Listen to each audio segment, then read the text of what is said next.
enough from the heathens. Got will, got fight, got pride, got reason. If they wanna go eat, then you know I'm gon' feed them. If you're coming for me, hope you're ready for a demon. I got eyes in the back of my head, I'm seeing. Take me for granted and you know I'm leaving. I'ma take what's mine with the webs I'm weaving. I could take this crowd from seeing to believing. Got a taste for blood and my tongue keeps bleeding from the words I spit. So sharp, so freezing, so cold. Behold, frostbite they feeling. I could tear you apart or I could go heal them. Don't believe in fate, don't believe in ceilings. I just need a taste and my mind starts feeling. I don't pace myself, I grind on kneeling. Got lust for change, I just love the feeling.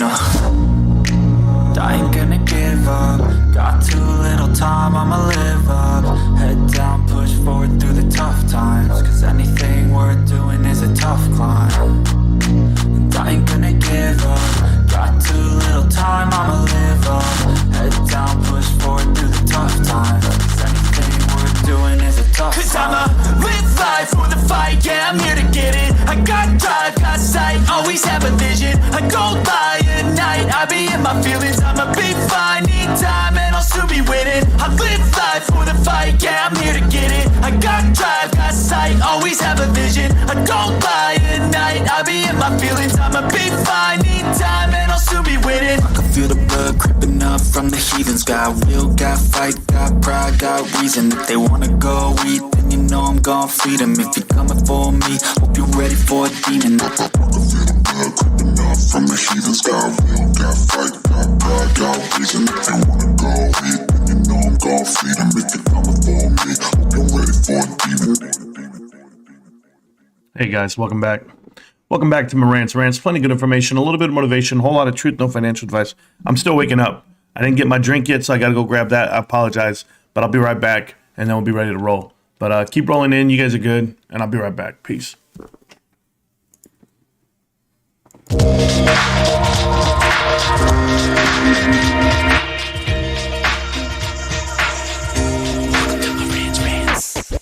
Welcome to Marantz Rantz, no advice on finance. Spin the wheel and take a chance. Get an NFT and a little education. The system got undertold, that knowledge is flotation. You wanna learn? Well, you came to right place. You're pumping AMC, might get slapped in the face. Get your due diligence, know who the villain is. Don't be a sheep when the shepherd's carnivorous. So come learn, laugh, and maybe you win big. And listen up, y'all, the wheel is not rigged. Everybody get a chance in the live chat. Kyoto spin wheel, you win just like that. Retail fight back and this retail winning. Y'all just wait, man, this is just the beginning. All fellow simians, GME group singing the truth. We just chillin', infinity pool swimming. So welcome to Marantz Rantz. A lot of knowledge but no advice on finance. Don't even need pants, you can tune in naked like Kenny the Mayo Man. Internet's most hated. Don't wanna lose your money, then it's time for you to listen. If you're ignorant, invest in AMC, assume position. The stream about ready, they told us to don't dance. I do what I want. Welcome to Marantz Rantz. Welcome to Marantz Rantz. Welcome to Marantz Rantz. Welcome to Marantz Rantz. Welcome to Marantz Rantz. Welcome to Marantz Rantz. Welcome to Marantz Rantz. Welcome to Marantz Rantz. Welcome to Marantz Rantz. Welcome to Marantz Rantz. Welcome to Marantz Rantz. All right, guys. Welcome back. Welcome back to Marantz Rantz. Plenty of good information, a little bit of motivation, a whole lot of truth, no financial advice. It is Wednesday morning, January 18th, 2023. And as I told you what would happen to the damn stock market, of course, it's a pump on a Tuesday, a retraction on a Wednesday. Come on down. And what does that do? That gets everybody excited about weeklies. Everybody went and, dug deep, bought some shares, try to catch that rocket that they thought was going, because they don't know any better. They just don't know. We've been watching this stock move for about 2 years now, every day. I got new people every day asking me, Marantz, when did you buy your shares? Are you bag holding? And I tell them the same thing. Yeah, I'm holding so that you can get in at a great price. And am I mad that I bought at the top? Am I mad that I bought, at every level? Am I mad that I bought at $16 last week? No, I'm not mad. And it's a way of thinking, okay, guys? Let's look at the mindset for a second. And I just want to say a shout out to everybody. Good morning. Think about this for a second. For everybody out there that always says, well, you're mad because you're holding bags, or you're mad that you bought in at this price, like how we all bought in last year. And look at the price now. It's $20, aka $80. It's $80 a share, pre-split, right? And I would tell you it like this because I was talking to Elmo last night, and he really hit it on the head with me. He said, "No, Marantz," he goes, I don't feel the way those guys feel, because people ask me that all the time too. But I'm going to ask you guys to ask yourself this question: If I gave you the amount of money you had last year, 2 years ago, when you got into this play, when you started putting money onto GameStop, how many of you would still have that amount of money today to buy the stock right now? How many of you would have burned off the amount of savings that you put into GameStop? You haven't lost anything. It's still there. Yeah, you bought shares. Those shares are worth something. But I guarantee you, you would have burned off that money that you didn't buy GameStop at. You would have burned it off on, I don't know, fast food, tennis shoes, clothes, clubbing, gambling, casino night, right? Whatever you guys are doing, you would have burned off that money by now. With inflation, the way it's been hitting you and been attacking you, every time you go to the grocery store, you're looking at eggs 5 times higher than it was before, milk, gas, bread, all the essentials. And I would tell you, you wouldn't have the money. I know you wouldn't, because I know I wouldn't. And yet somehow I still find money every day to do the things I need to do, i.e. pay for gas, pay for food, pay for the vet bills that we just had, still pay our bills on time, still do the best we can. But I was able to save X amount of dollars last year, and I put it into GameStop. I don't care what price I bought GameStop shares at. The fact that I actually put money in there that I wouldn't be able to put in today. So just because the price is down right now at $80, you tell me if you would have the $80 to put into it. You probably wouldn't. It would have been gone. And that was the point. So if you guys don't think that way, well, then maybe you haven't been here long enough. And I don't mean been here long enough as in been with the channel or been in the play. I'm talking about on planet Earth. Maybe you haven't been here long enough to understand that things go in cycles. And that when you do put stuff away and you put the foundation, it's going to help you out tenfold. And that's what GameStop's doing. I got the update yesterday, guys, thanks to the dynamic Discord. Are you guys in our Discord? Most of you are. Most of you are. We have over 525 people there, and everyone's hanging out in Discord. Now, I know 2,000 people watched the stream yesterday. I get that part. But out of those 2,000 people, 1,500 are not in the Discord. Go get your ass in the Discord. And why? I got some information in the Discord yesterday. I didn't have to go look for the DD. It came to me. And because these guys posted that GameStop is not renewing the lease on their distribution center in Kentucky. Well, that's a good thing in a way. And I'll explain how that works for us. So being an e-commerce business, that means that you are a fulfillment center. Somebody buys something online, they do what they call a picker. You have picker employees. So these employees get the orders, they're pickers. They go out there and they pick out all the inventory from these fulfillment centers, and then they deliver them. They put them on a truck, and that gets delivered to you. It's a process. It's awesome. It's its own business in a way. So that is the new business model for e-commerce, and the distribution center is a business model for shipping product to your stores. There's two different things there, and you can have a fulfillment center and a distribution center together. You can, and it looks like what GameStop did was they mainstream their business. The idea of doing both in one section. So the buildings are big enough to do that. They're getting rid of the Kentucky one, and they're just going to have Reno, Nevada, and Pennsylvania, and of course they have Texas. So they're finding ways to actually cut costs and do better business. This is why they're nimble. You know, Chewy started out, and after 4 years, they had 7 fulfillment centers, and it actually helps out with delivery times. So if GameStop has figured it out, I'm super stoked about it. I am, because I love seeing the cuts that they're making, the cuts at the lower levels. I know employees are getting laid off. Hey, I'm not happy to see an employee get laid off. It breaks my heart every time, but some people just are not meant to work for the company they're with. You need to be the best of the business. And if you're not the best in the business for member service, if you're not the best in the business for what we're pushing, then maybe you're not here. It's not the job for you. And I'm not knocking anybody. It's just not made for everybody. You guys have all gone to a place of employment and you go, how the hell did he get a job? Like, he got interviewed, they did a background check, and then he got a job or she got a job, and you got to deal with them. And there's people that have bad days, but you just know the difference. So I'm super excited for what GameStop's doing, cutting the corners and getting rid of. And I don't want to say cutting corners. That's the wrong words to use there. So they're just cutting the fat, trimming the fat, but they're doing it the right way. They're setting up for a long run here, guys, and I like it. And I don't care about the price action day to day. Just know that. I do comment on it, but it's not even about that for me. Egg futures in GameStop. Well, there you go, Rick Williams. That's not bad. If you're going to go ahead and invest in eggs, it's good for me. But, yeah, I'm glad you can explain this stuff. Thanks. Yeah, I mean, guys, you know what's the crazy part, Mr. Green Bean? I think about it like you, with the occasional twist of what retail is, right? Like, when I say it's cyclical, It's how do you make those cycles work for you? You have to know what the economy is going to do, and then in turn, what you can do as a retail, I don't want to say it, as a retail hub, like somebody's going to come to you and buy some products. Like I'll give you this example. GameStop has the ability to harness in on new releases every quarter, every week. So what do? They encourage individuals to do this, reserve the console or reserve the game, right? So they go, well, you know what? If you become a GamePro member, right, then we're going to go ahead and give you first dibs on the consoles. Well, shit, there you go. That's an easy $15 a year. But then in addition to that, they're giving you value, $5 off. The $5 off is the loss. That's what it costs GameStop to get you in the building, right? They're going to give you $5 off of every product you buy. But that means that you're coming back every month. That's an easy give. You give up $5 to get what? 100 to get 50? I mean, there's just a lot going on there. So I've spent more money this year at GameStop than I would have spent at any year in my life. Probably north of $5,000 to $6,000 this year at GameStop. And that's great for me.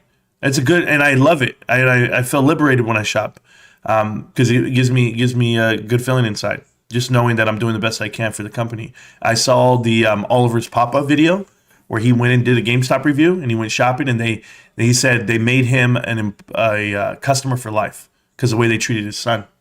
And I would definitely agree with stuff like that. Like, that's brand loyalty. That's what people are. People are just looking for that experience every time they go somewhere. So I remember it happened for me with Ford. And let me tell you something. I got into 2 Fords. There's $80,000 worth of vehicles, all because of what they did for my wife and I. Like, when we went in there with nothing, and then we left with something. It really worked out. So it all works the same. But welcome back to the chat, Hamburger Guru. Appreciate you. Where are all the AMC bulls at? Oh, they're hurt right now. I don't think AMC is going to show up this morning. I just don't. Occupy SSC is next week. Carlos Gonzalez, it is. It's also my dad's birthday. And, the Marines putting this together, and they're getting traction, and people are I know he's really excited, okay? We talked to him last week on the channel. He was super excited about it. I didn't think he ever envisioned that they'd be talking about it on Fox. I tell you, I'm nervous for them, and here's why. The movement that they're trying to say it is, I don't agree with the narrative of it. I don't, and it's okay. Because you're going to go stand in front of a building to fight market manipulation. I just don't see it happening that way. I think it's more than just a weekend. So if we're going to get jazzed about a protest and getting out there, he's right. It's somewhere to start. I get that part. But I would definitely try to start where you can't start. It's just impossible. I'm sorry. I know what it is. I know what Congress is. I know what lobbyists are. I know what billionaires are. You're not going to get reform standing out there in the cold. So it's just they're hopeful. They are. But let me know how all those tree huggers are doing these days. I mean, shit, it's taken them a century just to get right here, and I'm still using gas-powered vehicles. So I wish them the best of luck. I do. I can't knock their hustle. I can't knock what's going down. It's just they're mixing up with some of the crowds that they don't know about. If you haven't done the due diligence of what those crowds are, the other stock crowds, but you're getting in them just for traction, it's not good for me. You'd have a better chance of being mad about markets and mad about who manipulated you instead of saying the market manipulated you. Adam Aaron did. That's where I'm at. It's not the SEC and it's not Wall Street, guys. It's the other side of the table. It's actual business themselves. They know how to navigate Wall Street without implicating, like, the whole thing was insider trading. Do you remember this back in the day? They would go, oh, you just got to try for insider trading. Now you're going to prison. Well, they did away with all of that. After SEC Capital, they were like, whoa, wait a minute. I know what we're going to do. We're going to go into these companies and gut them from within. Let's just do it that way. We don't have to. Let's just put our players in place. Let's just do that. We don't have to have the communication the way you think we do. There doesn't have to be this smoking gun email. That's why you're not ever going to find it. That's when they do investigations. It's like the YouTubers are stupid. They go and make videos, and those videos contradict their actions. That's totally different. Like, I saw somebody say, I have to tell you guys this, but I bought this position. I was like, what the hell are you doing? I have to tell you this. That does not make any sense for me. If you are going to protest, please be respectful. Yes, Mr. Bean, obviously. There's adults out there. They're not children. It's not Antifa. It's none of that shit. It's a real protest if it's going to be. If it's going to be infiltrated by anyone, well, guess what? The Marine and his buddies, they already said they're ready to call 911 on themselves. So that's just the way it goes for me. That Green New Deal shit only works after depopulation. Sure. Jar Jar Binks' video, he has a new one. Jar Jar Binks has a new video. He put it together with better memes, I guess. But yeah, I have it. I have the video. I'm going to upload it today. I'm going to upload it right after the stream, and we'll get there. They said the deleted videos, a guy did email me, and he messaged me. Guys, I have so many things in my DMs. I got a guy who's doing a class action lawsuit against AMC, and he says, thank you for all the info you've been digging up. It's helping. And he sent me a huge letter. And I was reading it, and I'm just like, I don't even know to trust. You know, I don't trust people, right? Like, I only trust the dudes I roll with. So, and even then, I'm like, all right, it's hard to get in my circle, guys. It's hard. I'm like, you ever seen the movie Meet the Parents? Robert De Niro? This is a circle of trust, Greg. If you want to get in the circle of trust, we're just a bunch of fuckers over here. That's exactly what's going on over here with me. It's hard to get in the circle of trust, but once you're in, you're in, and once you're out, you're out. But there's guys sending me stuff, trying to get me involved in their stuff, and I'm just like, hey man, I made money off of AMC. I didn't lose $1, so I'm not complaining. I'm just letting you know the truth. I've just been saying the truth. That's the difference here. But yeah, Martinez, what's up, y'all? Hey, y'all, welcome back. There's another video. A guy says he has every single Trey and Matt video that they deleted. They downloaded them. Him and his buddies have been recording. You know what? I forget how big the internet is. I really do at times. But I reminded myself last night. So here's what went down. Let me tell you a story. You guys have time for a story? I mean, you guys want to see the stock while I tell the story? That's probably why people are like, well, what the hell are we doing? Here you go. I'll show you right here. There's the stock, okay? Is that the stock? Oh, that was me in the SEC homepage. I stay on that page, guys. I apologize. Here's the stock. Sorry. Here's the stock. Oh, by the way, do you remember watching yesterday's live stream? Right when it started, I said, hey, guys, be careful for the pump and then the dump. I said, that's all they're doing. They're just pumping it for a Tuesday. It'll happen. It'll come back down. And I already knew what was happening. And it's mainly for the AMC crowd, for them to understand it and to set your expectations where they're supposed to be. This shit's going to the ground. And if that was your pump yesterday, if that was it, DR really set in. You guys touched like 650, bro. It's gross. It's going to get bad. Okay, so check this out. Story time, right? What was I going to say, man? See, I lost my train of thought that fast. And after that, it's over. All right, show's over. I'm out of here. Last night, I get home and I'm eating dinner, whatever.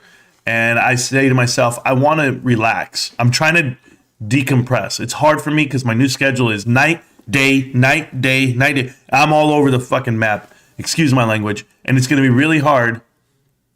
It's going to be really hard for me to go live every day, because I'm going to lose sleep, or I'm going to, my clock's going to come off. It really is. It's not meant for me to be a YouTuber, I promise you, my career, but I try my best. So I'll try every day. Tonight is a special. Like right now, I'm live with you right now, right? Tonight, I will be live again.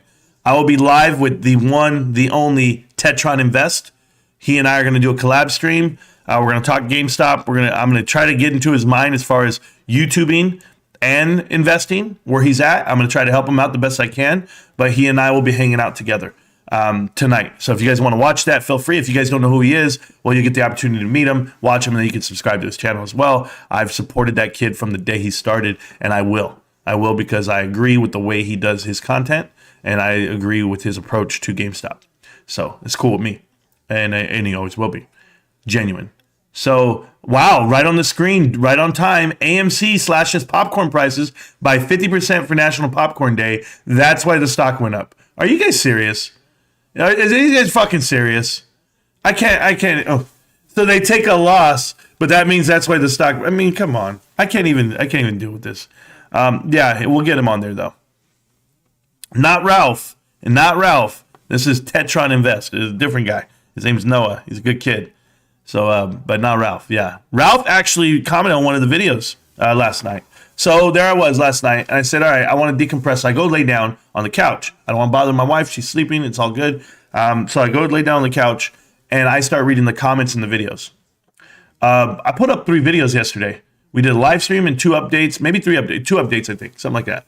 And it was the one where everyone's deleting their videos. And people are writing all these comments, and they come out. I get crazy comments, guys. And there's ones that are not approved to even be read. Like I'll read them and I won't even let them go through. You stop the music, bro. You're there. So I go to comments and I can read some of them to you guys. But I think we've pushed most of them through. But the main comment that I was reading on one page that really told me everything I wanted to know. And I'm going to show it to you guys. Okay. Because I don't believe. Remember, I believe what we believe. And I'm going to show you. I think they're under attack. Okay. Don't care about this guy.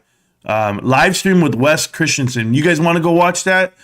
Let me tell you what I don't want to do. Guys, this guy's showing up on random everything, hooking up with everybody. It's his moment to shine. I don't believe in it. I don't believe in it one bit. I don't think you can go out there and sue anybody and raise money to do it. His whole, I need to raise $125,000. Do you remember that with Trey? Or you don't remember? This guy's tried to raise his money before from people, from investors. There's a whole reason why they're up in front of you. But hey, whatever. People are going to call me a shill. No, I don't trust the guy. Just like I don't trust this guy I'm about to talk about. This is a guy named Free Wyckoffs, okay? I don't need your TA and what it is, but Free Wyckoffs is known as Rico's Trades. Rico's Trades is a guy on Twitter who's never got anything right. But he had videos. He had a lot of videos. And I showed you yesterday he got rid of all of them. He got rid of 100 of them, and he had over 2 million views. To give you an idea of how many views that is, my channel over 2 years has 1 million views. Well, about to have 1 million views. Something like that. This guy had over 2 million. So you can imagine me deleting my whole channel? Like I probably have more content than them, though. That's the difference. I mean, quality content. But this guy had the views. He got rid of them. Trey got rid of 50 million. Matt got rid of 50 million. Lou got rid of millions and millions and millions as well. I mean, they all got rid of stuff, right? And this is the only guy, Free Wyckoffs, Rico's Trades, that actually commented to me. He put a comment in the video. Yeah, because I don't know if he was trying to defend himself, but it didn't come off that way. Okay? So let's go look at this. So I don't know if you guys can see it. I'm going to zoom in for you. I think that's big enough right there. That's what she said. All right. Is that good? Yeah, that's good. Okay, and I'll scroll up from there. And by the way, let me get back to the live stream thing. There we go. So with the paid subscription, sure. Exactly. You understand. So he says, I actually have AMC running these next 2 weeks. After SIBO on the 20th. Book rebalancing. Year flapped bullish or flip bullish. If you'd like, I can show you my TA. I'm flipping my content to be more focused on education instead of trying to nail fractionals. Hey, let me tell you guys something about this guy. What he's saying right here. He's trying to tell you why he deleted all his videos. Okay. Next, I write in there. I said, join the Discord and we can talk it out for the people. Show starts in 4 hours. That's me telling him I'm ready to go. Okay, he wants to talk. Remember, he said, if you'd like, I can show you my TA. Okay. Now look at this shit. Marantz, I would be more than happy. I would be happy to speak with you privately. I can share my screen with you and show you my chart and try to do a mini class on Wyckoff methodology and why I was wrong and right on some movements of this accumulation. Let me tell you guys something. This is a guy who can't admit when he's wrong. That's the first thing. He wants to tell you he's wrong, but yet he's not willing to do it out here with the public. And why? Because this is how he's covering it up. He's basically telling you, yeah, I was wrong. Oh, yeah, here's some movements. But wait, I think it's going to go up right now. It's like they can't even get it out. This is bullshit. Don't write me Rico's Trades. Don't write me Free Wyckoffs. I don't care. I don't care what you have to say until you admit what's going down. Tell me what's going down. I'm going to keep looking. I just hadn't had a day off. I got a day off now. You know what I'm going to do. You guys already know what I'm going to do. I go into the lab. And when I go into the lab and I start looking for shit, I find it. So I'm going to find all these YouTubers that are connected, that were in Kansas City. And if you don't know what I'm talking about, I'm about to show you. I'm going to tell you. Okay? Ruben's Trade's coming soon. free circles and color lines. There we go. Who really wants feed picks, Marantz? Just give it to him. Nah. Ruben's trades would actually make sense. But these guys, like, did you guys watch this infomercial yesterday or today? I don't even know when it was. A whole infomercial in Keenan Grace's last video. Keenan Grace put out a whole infomercial about him trading live on Discord and how you all need to join. I need to put it down there. Yeah, it's in the description, baby. Just join the chat. You know what's at. You know where it's at. And we're going to do it just like that. That's right. I'm going to show you what it is, fam. Keep it real. I got the cam to show you all the charades. And it's not just charades. Huh. I mean, this guy just raps and rhymes the whole time. And he's so cool and hip. No, he's telling you he wants you to pay for his damn Discord. And I can't take it. I just can't. All these guys are lying. But I'm going to find out. Okay, so here's the thing. Last year, if you guys don't remember this, I'm sorry, 2 years ago, a year and a half ago, it was June. The month was June. And there was supposed to be an annual shareholders meeting for AMC. AMC canceled the shareholders meeting.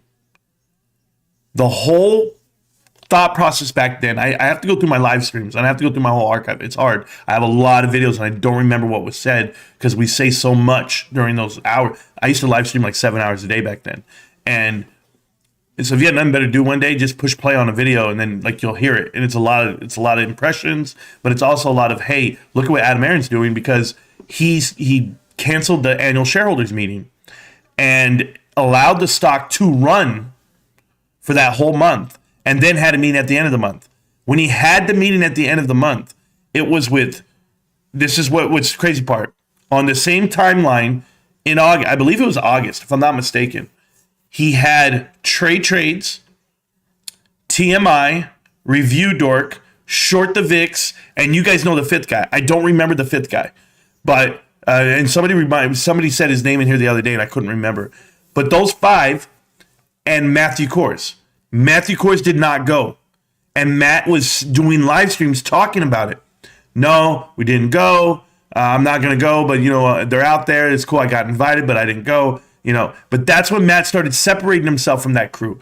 That crew in the month of September and October started pumping. Do you know what else started in August, September, and October? That whole time frame. Boss Blunts and AMC Bigums. For the whole run of everything started there. These guys weren't in it way back in March. They weren't talking about it then. They're all trying to catch this fucking train. And a portion of them caught it. But then a portion are deleting videos. So I'm coming for you. Review Dork canceled his whole channel. This guy went to go do a damn Discord with Short the VIX and TMI. And these guys are making money off of Discord, taking money from people, and to give them trading tips. So, their trading tip was buy AMC and hold it. I wonder what they did. I wonder why they're deleting. Oh my God. Blank and Boss Blunt's latest video, so cringe. I'm like, why am I watching just to see how cringy they are? They were. Yeah, I don't know. All I heard was him and his kids crying. And this guy's, I don't know how you make videos after you sold last week. You sold at a loss. That's the first thing. You then bought in on contracts that are losing. Lost all data, lost everything. It's just not there. So it's pretty bad, man. I couldn't do it. Rogue the Trader. There you go. Rogue the Trader, that punk. Oh, God, they're terrible. I couldn't do it, guys. But give me 1 second, guys, and then I'm going to go ahead and jump across. I have to do something really fast. Do I have the thing? I'm trying to get there. Is it here? I'll be right back. I got to handle something, but I'm not going to go far. I'm not going to go far. Promise you that.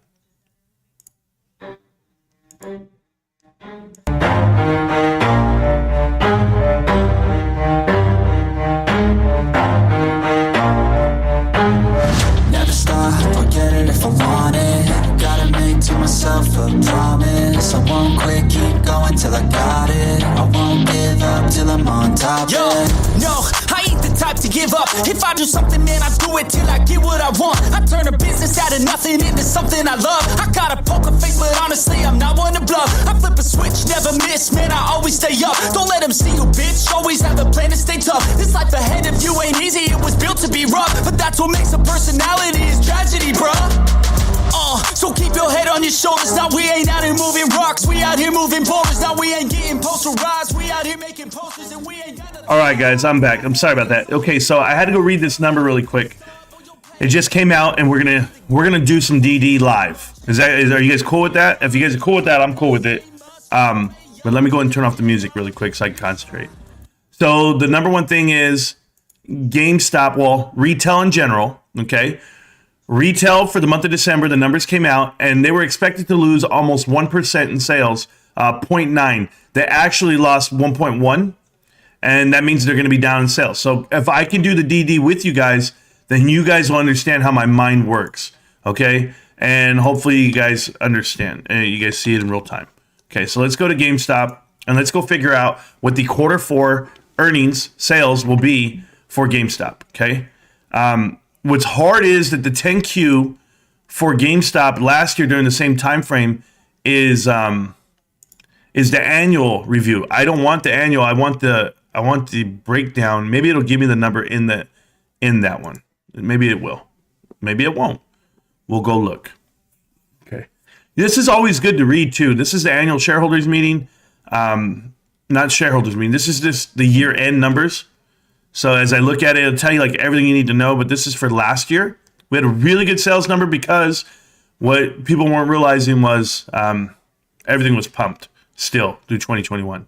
But then we're on these inflation numbers, recession numbers right now. It's going to work out. So 4573 is total stores.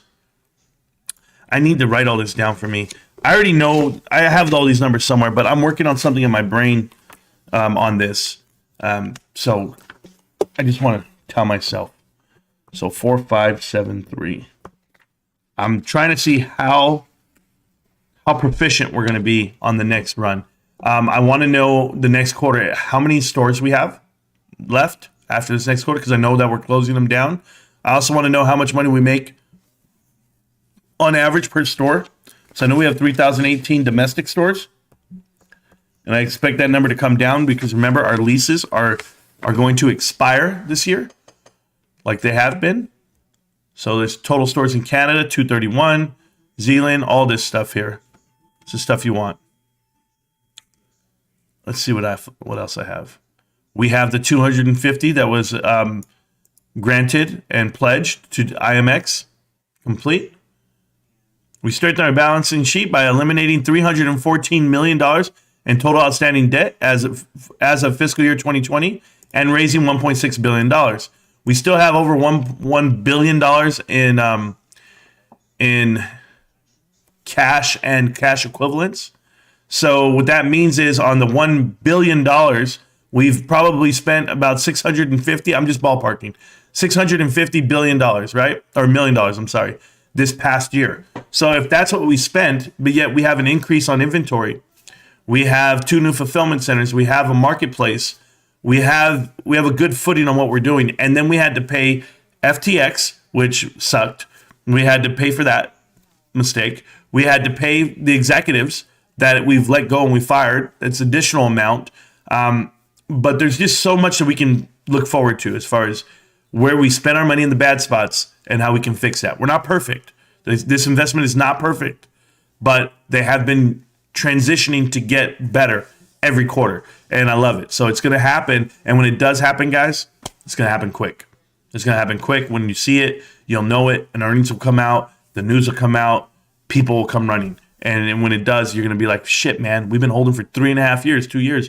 And that's not long. This guy, man, I have this guy at work who's just irritating the shit out of me. And he's like, come on, Marantz, what are your expectations? Okay. And I know I'm doing this right here and I'm stopping while we're talking, but we'll keep going. He said, what are your expectations on the stock? And I was like, what are yours? Like, don't ask me what my expectations are. When you invest, you have to know why, what's the dollar amount you're looking for, and what's your exit. Like, what were you here for? Like, I've established, like, I'm in certain stocks forever because I'm not here. I don't need it today. But if you put in $5,000 with the idea that you need, that $5,000 is going to turn into, a plus of $1,500. I think people need to respect what that means. You see, so many people are so used to seeing, I put in $5,000. When can I double it? And it's like, what do you mean? You want 100% return? That is crazy. Like if you expect that, right? Just like every day you expect that. If you do expect that, then give it the proper time and the respect of that, right? If that's what you expect. But if I told you, oh, you put in $5,000 and you made 30%, here's the $1,500. You made the 30% in what, 2 to 3 months, which some people can do. If they were to buy GameStop, 3 weeks ago, 2 weeks ago, they would be up 30%. That would be $1,500. Would you take the $1,500 and be like, oh, good, I made some money? Some people are like that. Go for it. I'm not like that. I don't need it. I don't need anything. I'm fine. But I just want people to put their expectations here. What's up, man? Did you see the new long short video? Yeah, I did. I have it. Did you resend it? If you resent it, if you have the old one that you sent me, I'll put it out. We'll watch it today. We're gonna watch it in a little bit. Okay. But yeah, it's a kick-ass video. I love it. I'm just going over this because I'm looking for something here. This is the final year end, but I'm looking for something because I want to explain how we're 1% down in retail sales is the assumption. We're going to be down 1%, but I'm going to do it a whole different way. In the U.S., we compete with Walmart, who's beating us, Target, who we're killing, Best Buy, who we're beating them up, and Amazon, we're just a better value. We have a better value proposition than they do. So the market size, 18 billion in physical software. So that's possible. 27 billion total. So, I mean, we have a market cap that we can get. We can go get that amount. The market share is there. All the way up to 27 billion in the current industry that we're in. We get about 6 of it. So what does that tell you? Next, and maybe that's double. Maybe it's 27 plus 18. Maybe it's 45, 35, 45. But still, we're still doing great. Upward, upward, upward. Refurbishment center, which is cool. Doing all right. We have a new team there. I'm good with that. Don't care about this. The risk, we don't have nearly the problems that AMC does on their balance sheet, and I shouldn't even bring them up just so you guys can see it. Can we put that shit on silent? My God, everything's going off. A portion of our sales is 37 to 42% in quarter 4. Okay, so that's a good number to know. That the portion of our sales is from 37 on the low end to 42 on the high end. Okay, that's good to know. And we'll know once we have projections for the year end number, which I'm going to give you. I'll figure that out today too. I'm just going to do it in real time. I'm sorry that I'm going to take your time and it's going to be boring. If it's going to be boring, I'm not acting. I'm not, doing comedy show. I apologize. But I think some of you guys need real info. Ape Father is calling for apes to fire Adam Aaron so they can run the company with him as a CEO. He doesn't know the bylaws. There's no such thing. Hey, Les, how you doing? There's no such thing as overtaking the board of directors and taking them out as a CEO. There's no such thing. Go look at the bylaws. You can't do it. I don't care how many shareholder votes you think you can have or the whole shareholder base could want it. Doesn't matter. Go read the fine print. You can't move him. If he's going to move, it's going to be a joint decision by the board. And guess what the board's going to do? Whatever the hell Adam Aaron wants to do. Because they're all millionaires because of him. Remember that. They're indebted to him, so wouldn't matter. And what does Antera want? How about that? Antera runs this goddamn company. None of this matters. We're good. They don't have to do what's best for the common stockholder. That's the business they're in. It's all in the bylaws, man. Just read them. All right, here we go. So number of stores of lease terms expiring. So you see this, 1474 next year, which is the year that we're in, actually. That's where I think we're going to adjust really well. It's going to be great. I just want to make sure, you guys can see all this, right? Perfect. So I think we're going to have a great transition these 2 years right here. The 1474 and the 976. So you're going to have about 2,500 stores over the next 2 years that we can get out of or stay in. So let's just cut that number in half. I'm good with 1,200. Makes you very valuable. Makes you very valuable cutting out the bad stuff. But I don't think we'll cut that many, but I'm just saying. Here are your distribution centers, okay, guys?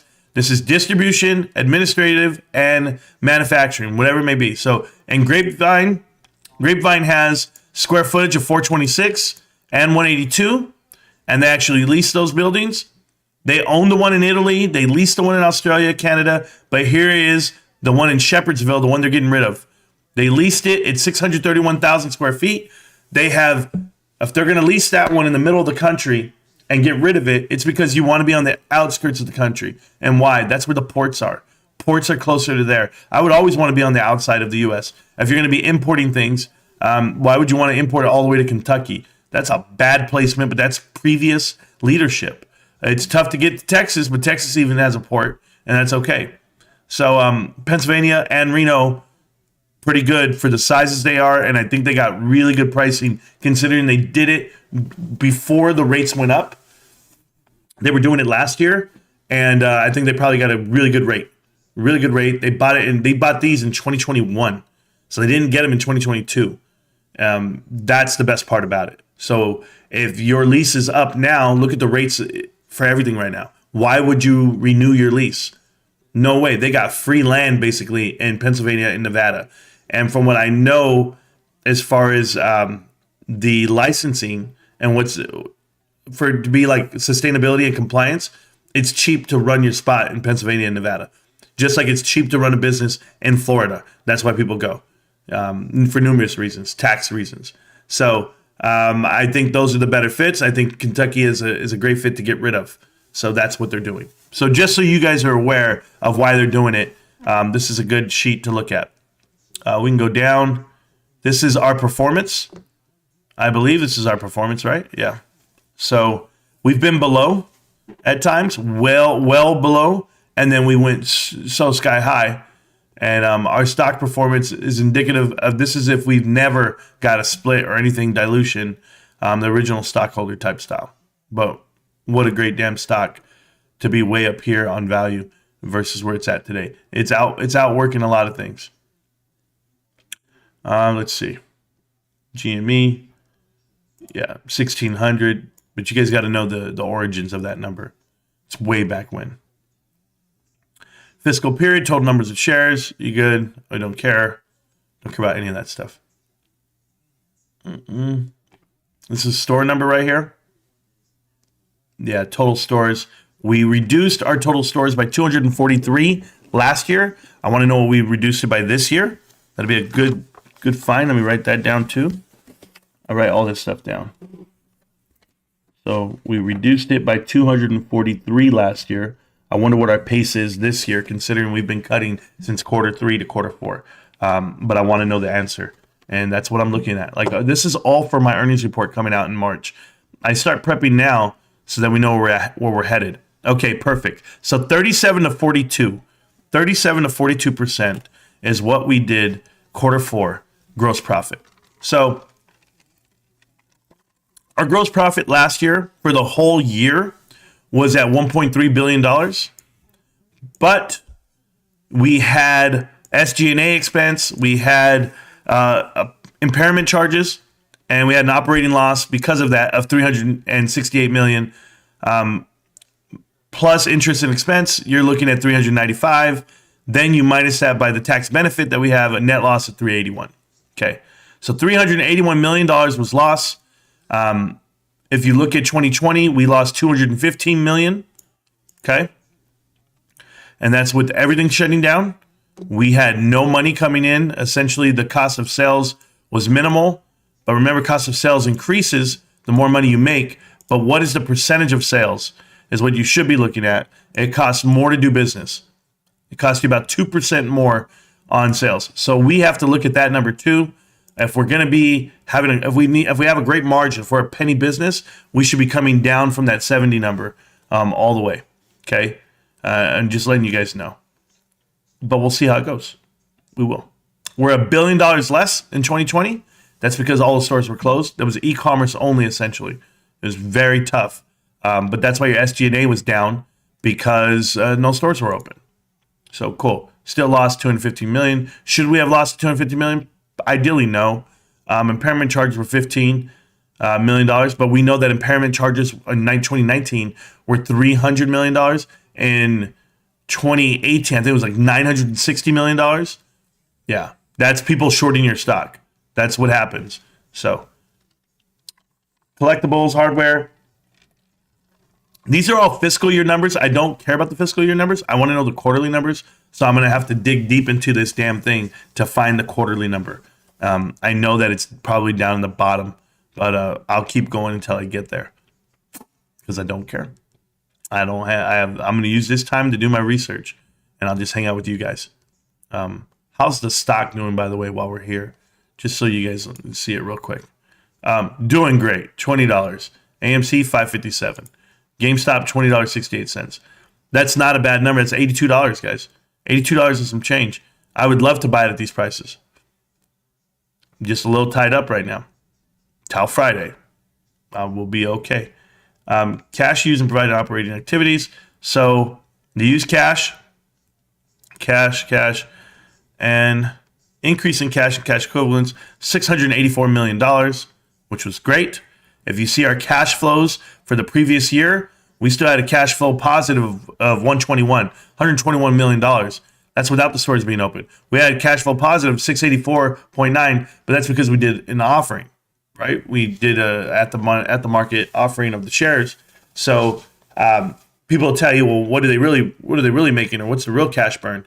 The cash burn for operating activities was $434 million. We actually burned off 434. What did we get for that?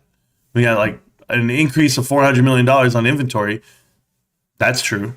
We have 2 new fulfillment centers. Do you get where I'm coming from with this number now? That's why I tell you the number so you guys understand.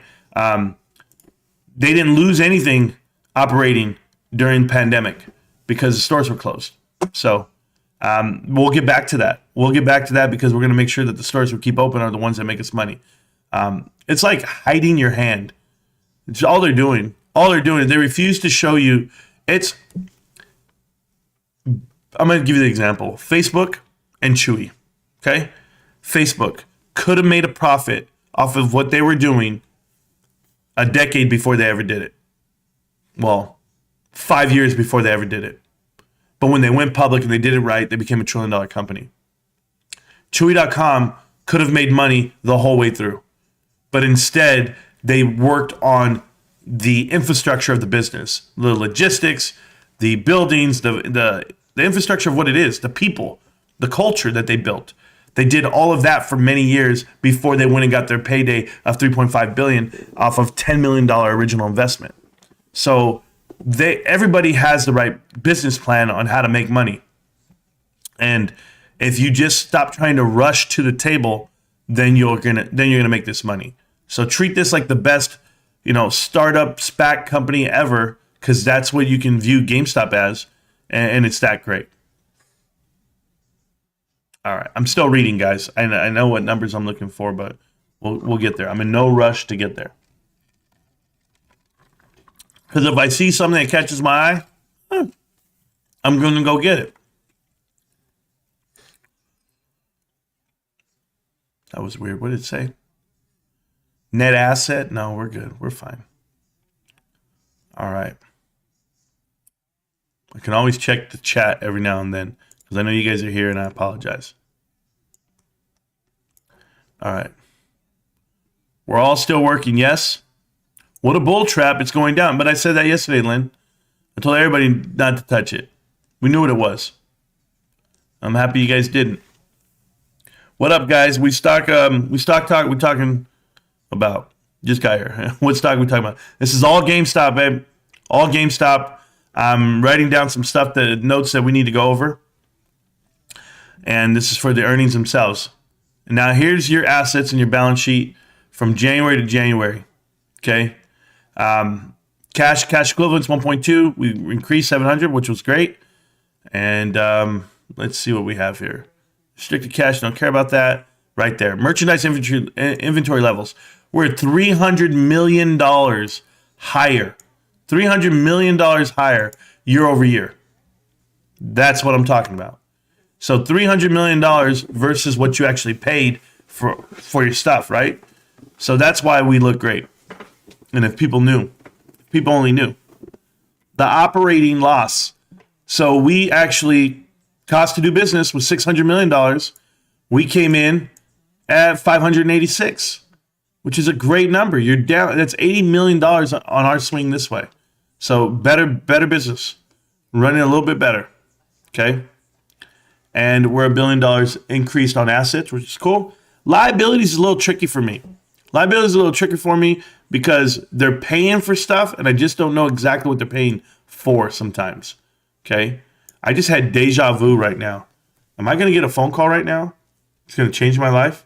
You broke up with your... No? Okay. I just had deja vu. Holy shit. I'm stuck in the matrix. All right. Short-term debt and long-term debt. GameStop cut out $100 million right there. So that's phenomenal. And they didn't borrow any money against anything.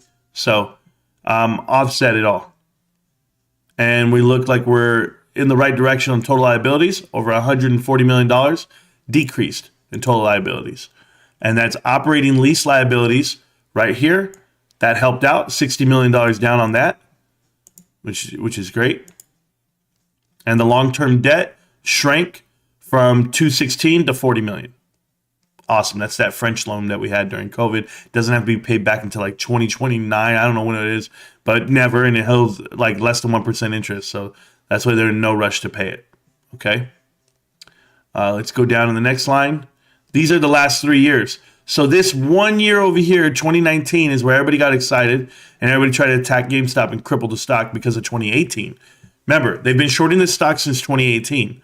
So if you guys ever want to have an idea of what's happening, they dug so deep, they went into $1 billion of debt, GameStop did, because of the short, because their impairment charge was that drastic on the balance sheet. You're going to see an impairment charge here, goodwill and impairment, okay, and asset impairments right here. It is $385 million at that time. Their net loss was $470. That means without the shorting of the stock, they would have only been down $90 million. That's not somebody going out of business. Their narrative that they're going out of business, that it's dead, the company's dead. No, they do $6.5 billion worth of top line sales, top line revenue, and they lost $90 million. Okay, become better operators. Just do a little bit better. But no, people came out here and said the world, the sky's falling. The sky's falling. It's not true. So it's good. It's good in our flow, in our direction. So we're okay. Operating losses, we actually lost 368. They lost 399 at that time, and it was because of the bullshit. That's all I'm telling you. If you take away that 385, the operating loss is what? 14 million in 2019? Get out. Just get out of here with that nonsense, guys. It's the truth. It's really what it was. And I didn't know it at the time because I wasn't studying the way I study now. But if you guys do, then you guys know what we're looking at. Okay? Loss per share, which is not true. All that stuff I don't care about. It's just like they're just shorting the stock, which is fine. So your net loss is here. It's too easy to just look at this metric and be like, this is what they're worth. No, I hate those guys. I hate those guys when they don't know what the hell they're looking at, because GameStop's not losing money. GameStop's not unprofitable, as you would say. No, they actually make a profit without the impairment charge if you can get rid of them. And then this year, because we had a transition, that's what you're looking at. Okay, cool. Here's your net loss. You're fine. It's all the same. You knew what it was when I told you what it was. Merchandise inventory levels. At this one, it tells you that they're at 329, whatever. But it's way higher than that because, well, I'm sorry. I'm wrong. The merchandise inventory levels is in a debt. It's a negative 329 million. That means they spent more this year, that year, 2022, than they did the previous, or 2021, whatever it was. The other ones, they were way up. So they were sitting on basically no inventory. What's there to spend money on at that point?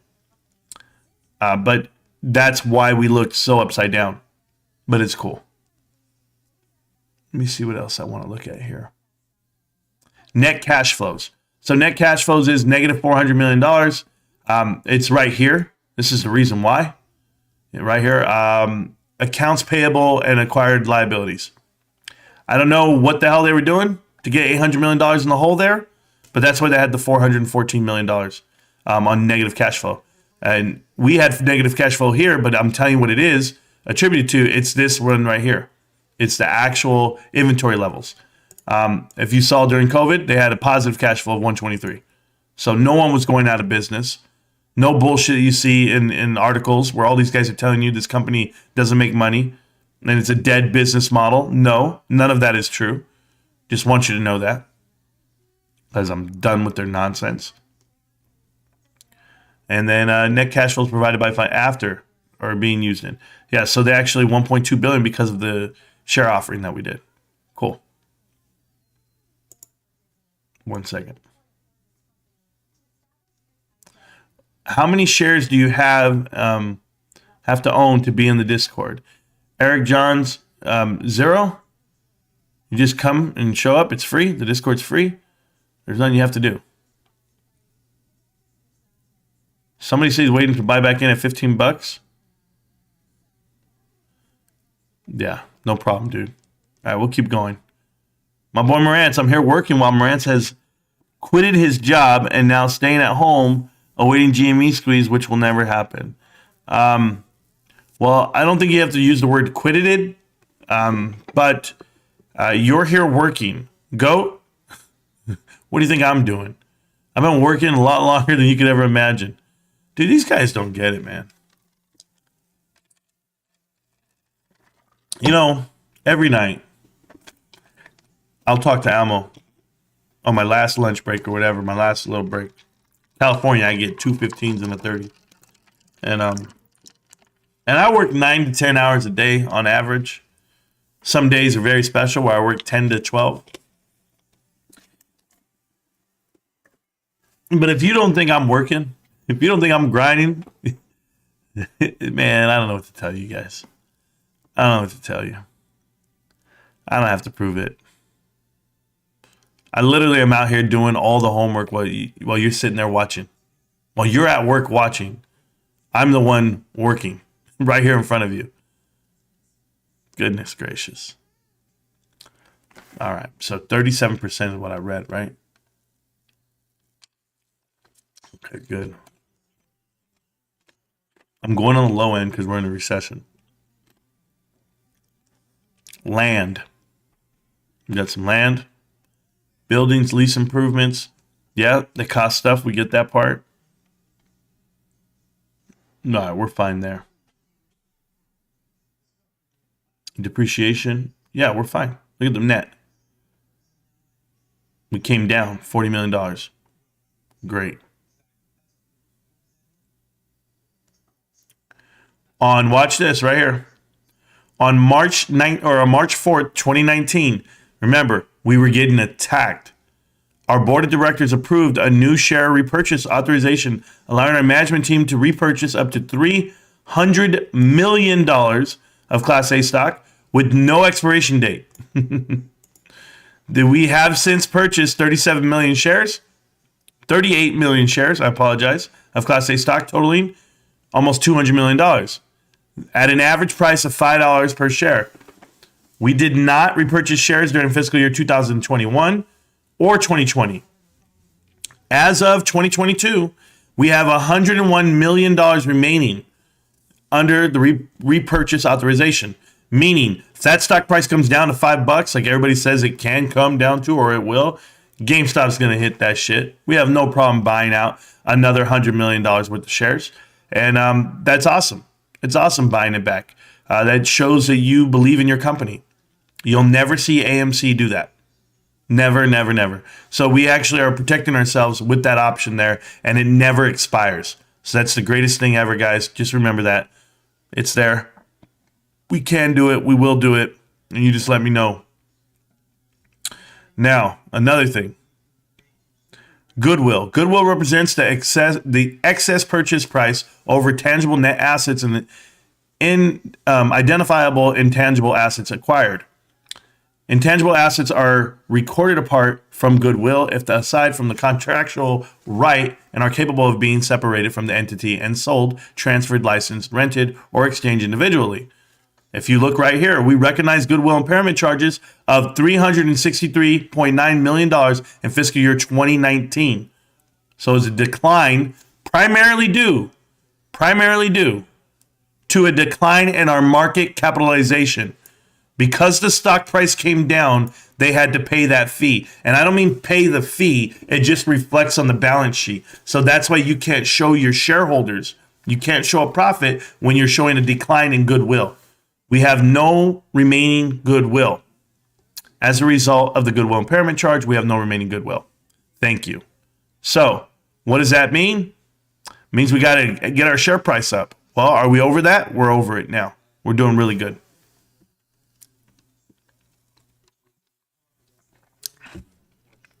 We keep going. Advertising expense.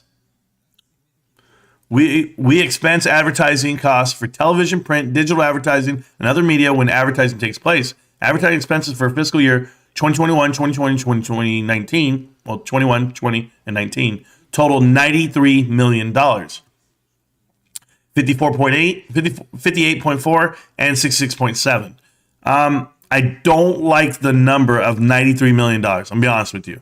I don't like it, but I'm going to look for it on the next report. I want to know how much we spend in advertising on the next report. But 93 million, I don't like that number. I used to do advertising. And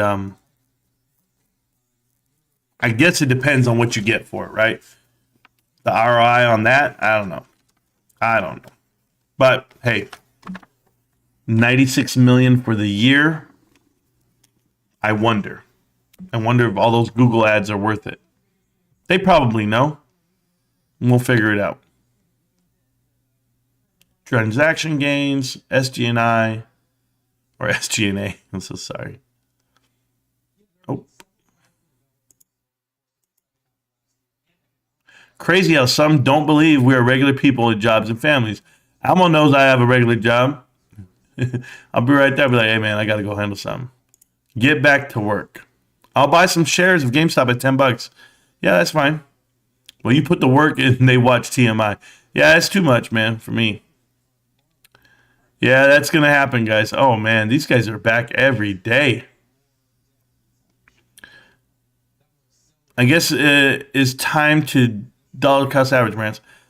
Yeah, you do whatever you got to do, man. I'm good. We do need a national ad campaign soon. We do, and we will when we're big enough to handle it. See, I've been a big believer in this. There's no point in telling the world that we're here and we're ready to rock if we can't even handle the influx of what we have now. That's just me. I didn't see a Chewy.com commercial until years after the company was already going. I didn't see a commercial for a long time, but when I did see the commercials, I was like, oh, I recognized them. So that was the biggest difference. So here, collectibles, you can see we have an increase in collectibles. We're doing really good on collectibles. Doing great on hardware and accessories because we have the PlayStations and the Xboxes. And we're going to do better this year too. And software fell flat. Fell flat on software. Just didn't have the games. This year, probably we do have the games. We'll see. As you can see here on value here, unredeemed customer liabilities, which are cash cards, gift cards, are 246.9, which was an increase. When they use those, that'll hit the bottom line. Extended warranties, 82.6, another increase. And then, of course, subscriptions, an increase of over 10 million. Phenomenal number. I think they do a great job at pushing those programs. Contract liabilities are in the positive, not the negative. So that's good. So we're good. We have a balance of 787. It doesn't matter. Gift cards redeemed that were outstanding as of there. You know, some gift cards are bought and never redeemed. Some gift cards are lost. It's just the truth of it. So the year ending January 29th. Oh, here we go. So this is what I wanted. Is this what I wanted? Oh, it's the year ending. I don't want the year. I want the damn quarter. I swear to God, this is so hard to find, the quarter. I don't want the year. They're just going to keep showing me the year, and I don't want that number. But oh, well, let me look at it while I'm here. Cool. What's it doing in Canada? Are we okay in Canada? Lose money. Australia made money. Europe lost money. They were okay. How about here? How was this doing? Lost, made money. Australia keeps making money. Yeah, Australia makes so much money. Wow. Every year. I don't think that's the case this year. Nope, don't care. Don't care.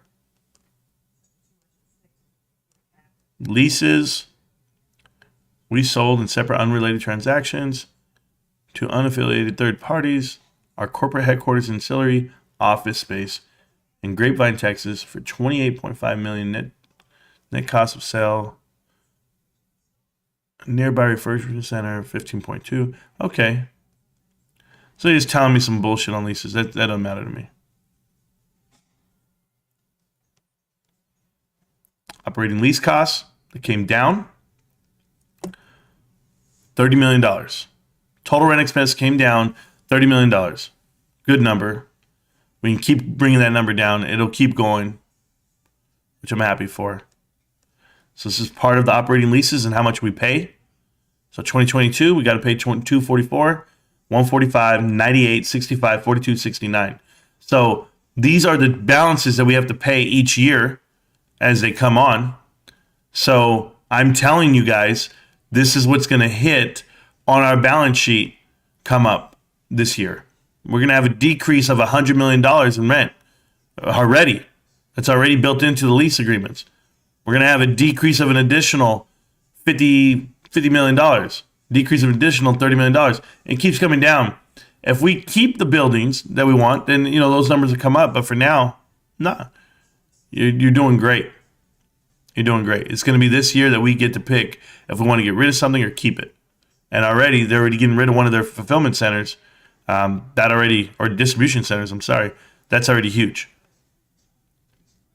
All right, don't care about this. We're fine. Foreign contracts don't matter.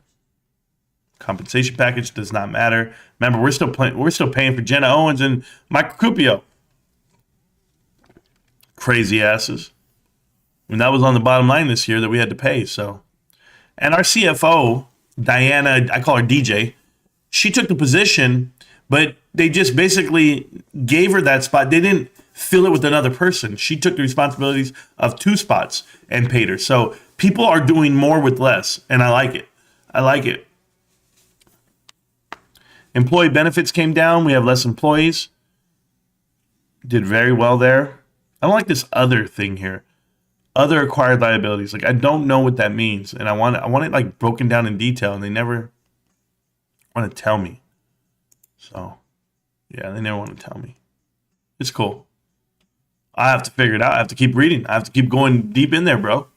Do the best I can. Senior notes, sure, we got rid of them, which was awesome. Paid off hundreds of millions of dollars. It worked out perfect. Our revolving credit facility, we have up to $500 million until 2026, and then it matures on that. So it's cool. I mean, we'll look at it. We'll see how it works. I don't really know too much about revolving credit facilities.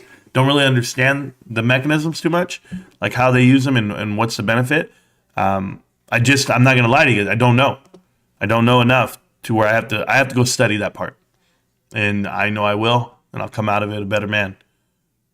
So hopefully you guys will too. Some of you girls don't do that, but the guys, yeah. All right, so this is income tax loss. No, we're fine.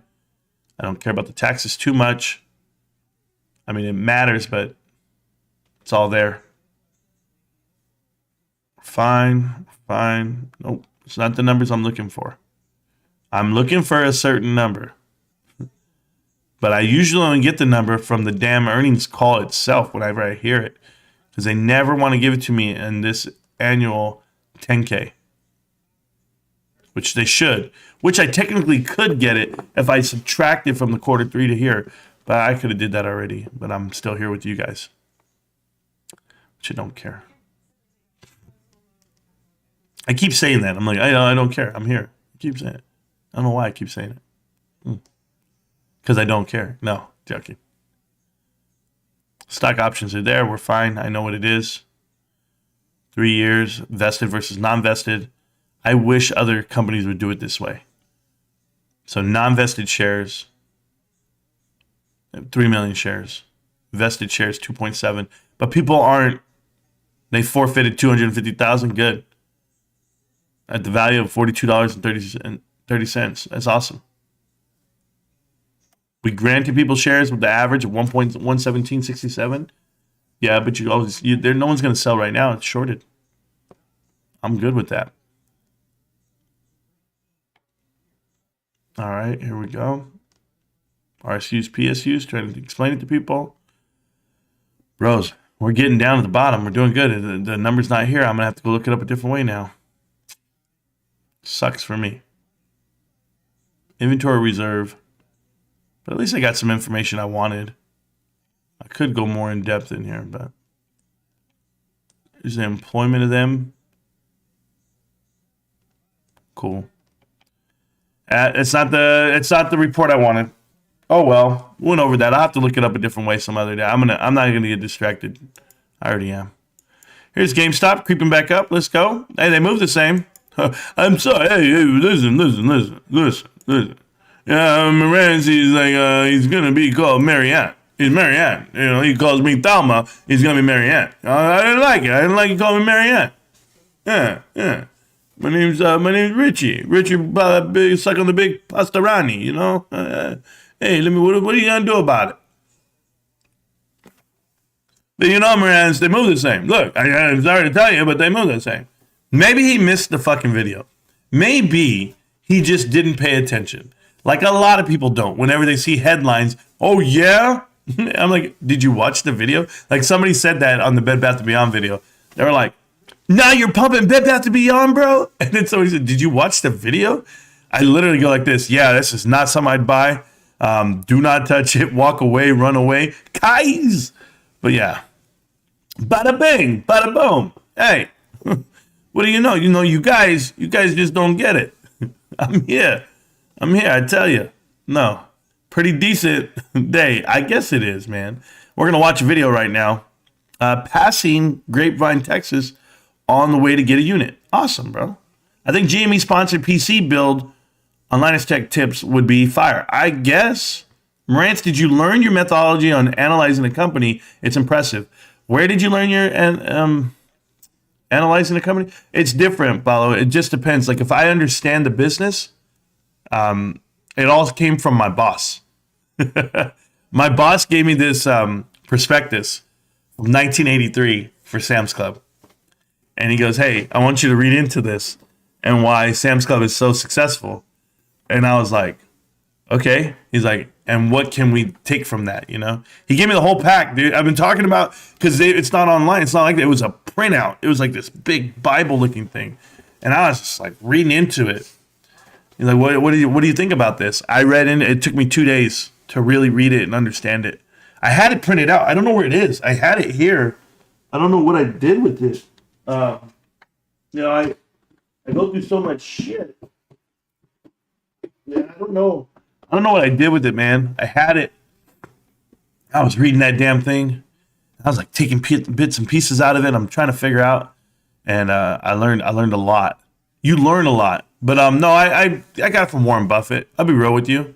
I was reading a book, and then I watched a whole documentary, and I watched another one. I just kept trying to find clips and interviews and just find out what Warren does, what Charlie Munger does, and how they do it, because they're invested in companies that I'm invested in.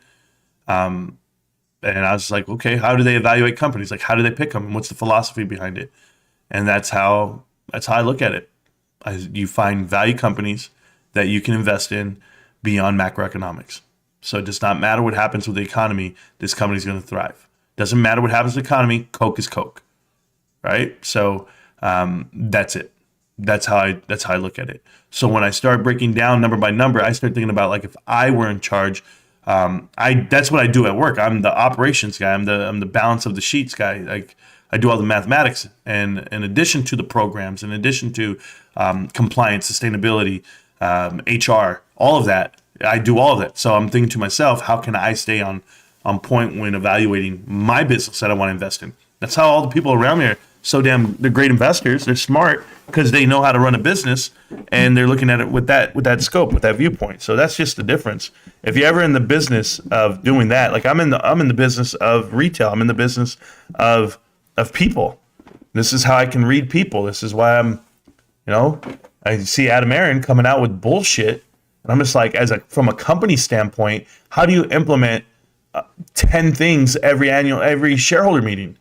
Every quarter, there's 5 to 10 bullet points of what they're going to do as a company. A company-wide initiative can't start over a phone call. It starts with culture. It starts with being dynamic. And if you're going to be that leader, then your ass better be in more than one movie theater every 3 months. You want to survive. You want your company to thrive. You better be touring the country, theater to theater, hit 5 of them a day. You don't need to sit there and watch a movie and tell investors how it's going to be. But that's what he's holding. He's holding court. And it doesn't work that way for me. It doesn't, because I've seen the CEOs, I've seen the guys who actually build something go out there and make it happen. There's a big difference there. So I've listened to an ebook on Warren Buffett's life story. Oh, I've never heard that. Well, who said they have a feeling? I have a feeling that GameStop will close below $15 on Friday. The most hated WRX. It doesn't have to go that low. It's almost impossible to go that low. You saw what happened when it hit 15.90. It just bounced right back up. And all the way to 20, 22, 21, 22 yesterday. So, if it did go that low, I'd be so happy. That's it. Wait, anyone see it sold in stores yet? AMC is saved by popcorn. Derek J, they can't. I don't even think they understand, like, when they say stuff like that. I think he's finding it out slowly. If you listen to an annual shareholders meeting when he said, hey, we're going to have popcorn in the malls, in carts, or, like these little, I was like, what, picnic tables? Like, what are you doing exactly? Because you can't get retail space in a retail store. There's so many things that there's a demand beyond anything he could supply. I give you this example. You have a product, guys. It's not like Shark Tank, okay? It doesn't work that way. There's buying offices for every company, and every company in their buyer's office is filling up the shelf, but you need to have leverage, right? So the company, the store, I'll just be Walmart, for example.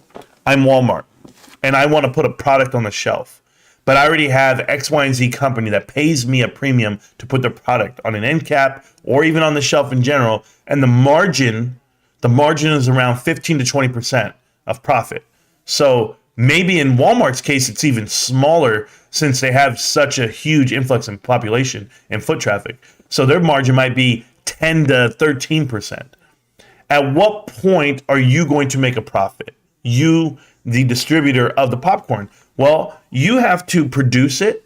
You have to package it. You have to deliver it. And then you have to get on that ship. So there's so many things that you have to take into consideration, even designing it. When you design the product, right? People don't think about this way. You have to design the product to the pallet. A standardized pallet, you need to design your packaging to that pallet and how you're going to package and the price of packaging to do it. But the reason why, because one, if it's going to be palletized, great. If it's going to be transported, it needs to be efficient. And it needs to be so packed to the pallet that there's no lost space on that pallet. So what is the design? How much money did you put into that? We're just talking about all that before you ever get to taste, before you ever get to, the community and how they feel about it. What if you're like in a Sam's Club or a Costco? Are you going to pay for the demos of it? Now you have to pay the demo company to demo your product, and you're going to lose profit there as well. There's just so many things that you have to take into consideration before you just say, I'm going to package this and put it to you. He would better off making smaller bags and putting it in a gas station than he would putting it on a retail store. It does not work that way at a grocery store. You can't compete. You can't be the new thing in town. Go ask any new flavor of soda, any new flavor of water. It's almost impossible. You have to have a whole new industry. And you're not. You're coming to an industry that already exists, one that's existed for a long time, and you're just trying to slap your name on something. The branding of it sounds great. It does. And in theory, it would work for someone who is in the business of that. You're not in the business of popcorn. You're just not. You haven't hired anyone for it. And it's not going to happen. I've been doing this a long time, guys. I have seen things come and go. And if you want sustainability, it's going to be more than just I'm going to use your numbers, 4 million people to buy popcorn. The reason why is because that's it. That's it. That's your clientele. Your clientele, your shareholders. You need mass population. This is why the commercials never really got me moving here, the commercials of Nicole Kidman, because they weren't showing them on the halftime of football games. They weren't showing them, at the show of your favorite movie. I'm saying like on TV. They were showing them on CNBC. What the hell? CNBC? You're showing them on investment, MSNBC. They're showing you on investment channels, Bloomberg channel, Yahoo channel. They weren't showing them on mainstream TV. So they weren't trying to get anybody to go to the movies. If you're going to try to get somebody to go to the movies, you're going to cater to kids. You're going to make something about kids. You're going to make something with animation in it. You're not going to put an old-ass lady actress to walk through and try to be regal. And no, you're doing that for old men who look at her and be like, oh, wow, she's still a looker. What's she doing? AMC? Oh, yeah, it's in my head. The kids don't know any better, man. But you cater to children on all things because it's hard to say no to your kids. If your kids want something, you're going to be like, oh, can I get that? Yeah. It's a whole demo for that. And it works. And retail-wise, go look, man. Go look at any candy. Go look at any handheld snack. Before they try to get in the world of popcorn, realize what world you're going into. You're going into the world against Ritz crackers, Cheez-Its. You're going against Twinkies. You're going against, Keebler Elves. You're going against a lot of things. You're not going to beat Oreos, man. You're just not. So, hey, whatever.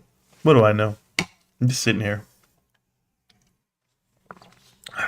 Sitting here getting hungry, thinking about all these sweets I'm about to eat. Popcorn ain't on the list. Marantz, can you explain how co-branded credit cards make money since you're in the industry? I'm in the industry, Dr. Evil. Co-branded credit cards do not make you $1. Not $1. I don't know who told people that they make you money. A co-branded credit card. It's with the idea of buying something of a large purchase. No company, this is why it doesn't exist. No company agrees to do a co-branded credit card that doesn't have a product that needs you to buy something on credit. You're not going to put a hot dog and a drink and popcorn on a credit card unless you don't know how to spend money. I mean, that's just on you. I doubt you want to pay interest on this stuff, but certainly the third-party credit card company they went with, Deserve, that's the name, the bank they don't have the ability to buy down the rate. So they're actually using the Wall Street Journal's prime rate each day. That means it's going to fluctuate. And when it fluctuates on the people who get approved for this thing, this is like a secondary card. It's not a primary card. It's not the Chase Sapphire card. It's not the Walmart MasterCard, Capital One MasterCard. It's not the Citibank Best Buy Visa card. It's not the Costco Anywhere Visa Best card. It's not those cards. This is a third-party trash card. And so when you get it, your annual fee is not there. That's like the only positive thing I saw on the card. But you're looking at 22 to 28% interest, easy. The best interest could possibly get you is like 18%. With the Fed raising rates every quarter, they're going to raise them right now. You're going to get another 0.5% on top of that. So it's going to go up. And you're trying to borrow money to go to see what movie? Creed? Creed 3? Creed 4? Whatever I don't know what it is, but so how do credit cards work? Well, companies encourage you to have a credit card because credit card holders generally spend about 40% more than non-credit card holders at any business. If I'm at Best Buy, I'm at Sam's Club, I'm at Costco, all those businesses, they spend more money if they have a credit card. You're not going to spend more money at the movie theaters. What are you trying to get into debt for with them? it's not even worth it. But just so you know how it works, the credit card company agrees to pay you a bounty. A bounty is a dollar amount that they agree to for every approval. AMC is going to do something like this. AMC is going to go to their employees and say, hey, everybody here needs to get, if you're at the ticket counter or if you're at the concessions, you guys all have to get a credit card app a day, right? Or you're all going to have to get 5 a day. And so they're going to start counting credit card apps, not approvals. They're not going to know how to go about it that way. And AMC is going to have to spend the money to, one, teach their employees how to sell credit cards. So now you're talking about an expense on training. Put in the technology to apply for a credit card on the spot, on site. If you don't do it that way and you can only apply online, well, there's another disservice to people that have no idea that it's even available to you. You're going to have to rebrand everything you do and design your website that way. But when they do apply, you're going to have what they call junk apps. So junk apps are people that have a quota to meet. Oh, I got to get 10 a day. Oh, the number one movie theater in America has to have this many, credit card apps or whatever. That's how they rank them. These kids are going to go in there, and they're kids that work there at the movie theaters generally. They're going to go in, and they're going to be asking people personal questions. The problem with credit card companies and individuals is individuals that can apply and they would get approved don't trust you. They don't trust anybody. You say credit card, it's like a red flag. The only way you can say credit card and tie it to a company, that's why it works. That's why it's co-branded. Hey, I'm Southwest. Hey, I'm Delta. Hey, I'm this company, or I'm this Marriott. They have a branding. They have a trust. You're going to go in and say, I'm AMC and I want your information. How much do you make a year? How long have you been employed? Oh, give me this information. Give me a secret password. You're going to trust an 18-year-old kid behind the counter with that info? No way. You're going to look at this kid like, well, who am I giving my social to? No, never going to work. Never going to work. And it's not going to be international. It's stateside only. Because let me tell you how hard it is to get credit from an American-based company for international credit card. It's a whole different process to get approved. You're going to apply for a credit card and you're from somewhere else and you're in the U.S., you got to have a U.S. address. You got to have a social or a TIN number, right? Or a social insurance number for Canada. There's so many things that they're not factoring in. They're just saying shit. Oh yeah, we're gonna do it like this, and it's not gonna work. It's not gonna work. So then back to it. The bounty dollar that you get, the bounty dollars that you get, you don't get them. They don't really give you cash. There's no profit to be made. What it is the banks charge you a credit card fee every transaction. Those credit card fees at the end of the month you have to pay.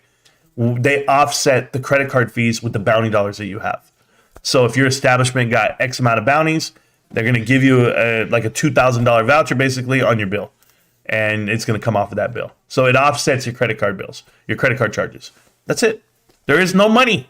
There is no money. There is no, hey, you made $1 million because you have put a credit card out there. I don't know why people think this.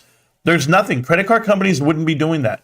They would not be paying you to bring them a credit card app. They just pay the fee with it. That's all it is. They're encouraged that the people who apply for the credit card would use it at the establishment. The unfortunate part is if you get approved for this credit card, which I can't see it being more than $300 to $500 on approval. I just can't, because what's the point of approving somebody for $5,000 of a credit line? What are they going to buy? Nothing at this establishment, so there's no incentive for AMC to have that there. What AMC is doing, they're nickel and diming people. So they're literally getting you to apply for a credit card, and they're going to give you a $50 voucher when you spend $50. That for the first 3 months, I think that's what it said when I read the fine print. I read everything. I was like, what is this shit? I want to know, because I know a little bit. I don't want to say a little bit. It's not fair. I'm not being real. I know a lot about how credit cards work for companies, and don't let me lie to you guys, okay? Don't let me just play it off, be like, I know a little. I hate that. You go to the gym and some guy's like, you go, hey man, you play ball? And he's like, nah man, I don't really play. And then you guys start playing, he just next damn Baron Davis just coming through the sky. You're like, what the hell is this? Yeah, I promise you, okay, you're not going to make a single dollar on credit cards. I'm just letting you know. And I wish Adam Aaron would tell the truth. He won't. I'll talk to him in live stream. I'll talk to anybody who wants to have that conversation about retail popcorn and credit cards. I've got you covered. I do it for a living, and I'm telling you, it's not possible. It's not possible to make a profit that way. That's not how it works. If that were the case, just so we're clear, Walmart would have a line on their balance sheet that would say credit card approvals and how much money they make off their co-branded credit card. The number one co-branded credit card in the world is the Costco Anywhere Visa card. I believe they have like 20 million people on that credit card. Show me on the balance sheet where they make money off of that. I'm telling you, I know the balance sheet inside and out. I'm a huge investor with them as well. Show me. But these guys will tell you anything you want to hear. Oh, babe, it's ridiculous. I can't. So that's the truth. You asked the question, I answered the truth. Yeah. I hope you have a good understanding of how the card works. They're co-branded because you can go to that establishment and apply there. This is that card, and there's incentives to shop there. The incentive right now was like a $50 cash card or a $50 voucher for AMC movie theaters. I gotta spend $50. Okay, so I watch one movie. That's it. But it's not something you're not gonna want to spend it there. You're gonna apply, get approved, and you're gonna go spend it elsewhere. That doesn't help out AMC. So no one is gonna do it. So $5K worth of poppycorn. Nah, that's not gonna work. Lots of real info here. Yeah, I mean, I honestly, Kyoto, I'm gonna tell you something, man. I felt like it's gonna sound so stupid. I'm gonna sound like that one guy. God is talking to me. I feel like everything I've ever been through in my life prepared me for this moment right now, for us to be in this environment. I really believe that, because everything that comes up, it's like I have experience in that field. It's crazy. I'm like, oh, hey, I've done that before. Like, oh, I've dealt with this. Like, I know the scenarios that are coming, and it's wild. And investing is not. I hate it because people don't know the distinction between trading and investing, and they go, well, I don't think you're a trader. You how long have you been day trading, or how long have you been trading? I'm just like, nah, I've been investing a long time. Trading, nah, I really don't get involved that much. So when I look at people trying to give you advice, I'm just like, what the hell are they doing? You're trying to make money tomorrow off of a trade? I'm like, I'm gonna go back to work, man. I'm gonna go back to work. I can't. I got direction from Keenan Grace yesterday when I was watching his video. He said for me not to let my stock sleep overnight in my account. Go ahead and get in and get out. Join his Discord. He's going to help us all make money. I was just, wow. I got to pay $10 a month. How much can I make? I'm just curious. Can you see AMC ever getting back up to even 15? Why or why not? Thanks. AJ, I said this about 5 months ago. Somewhere in that range. It will never hit $15 at the current float. It'll never hit $15, and I say never very strong. I might get a lot of things wrong in life. AMC is not one of them. AMC was running yesterday on the biggest candles of your lifetime, and the whole world was going crazy. And go check the live stream yesterday. I'm sitting right here in front of you, and I'm going, guys, that's nothing. That little pump you guys see is nothing. It's coming right back down. Stone cold. You couldn't get me to get excited about a stock ever. Certainly not that one, because I know the truth. I'm going to explain it to you really quick if I can.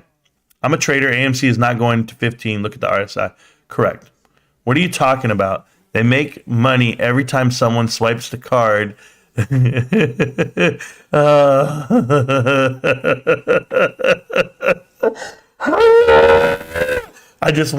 want to like choke. You can't be this ignorant, man. Hector, I'm going to read this out loud because people probably not watching the live stream. This is not real, dude. Hector G. What are you talking about? They make money every time someone swipes the card at the POS at the stores. Come on.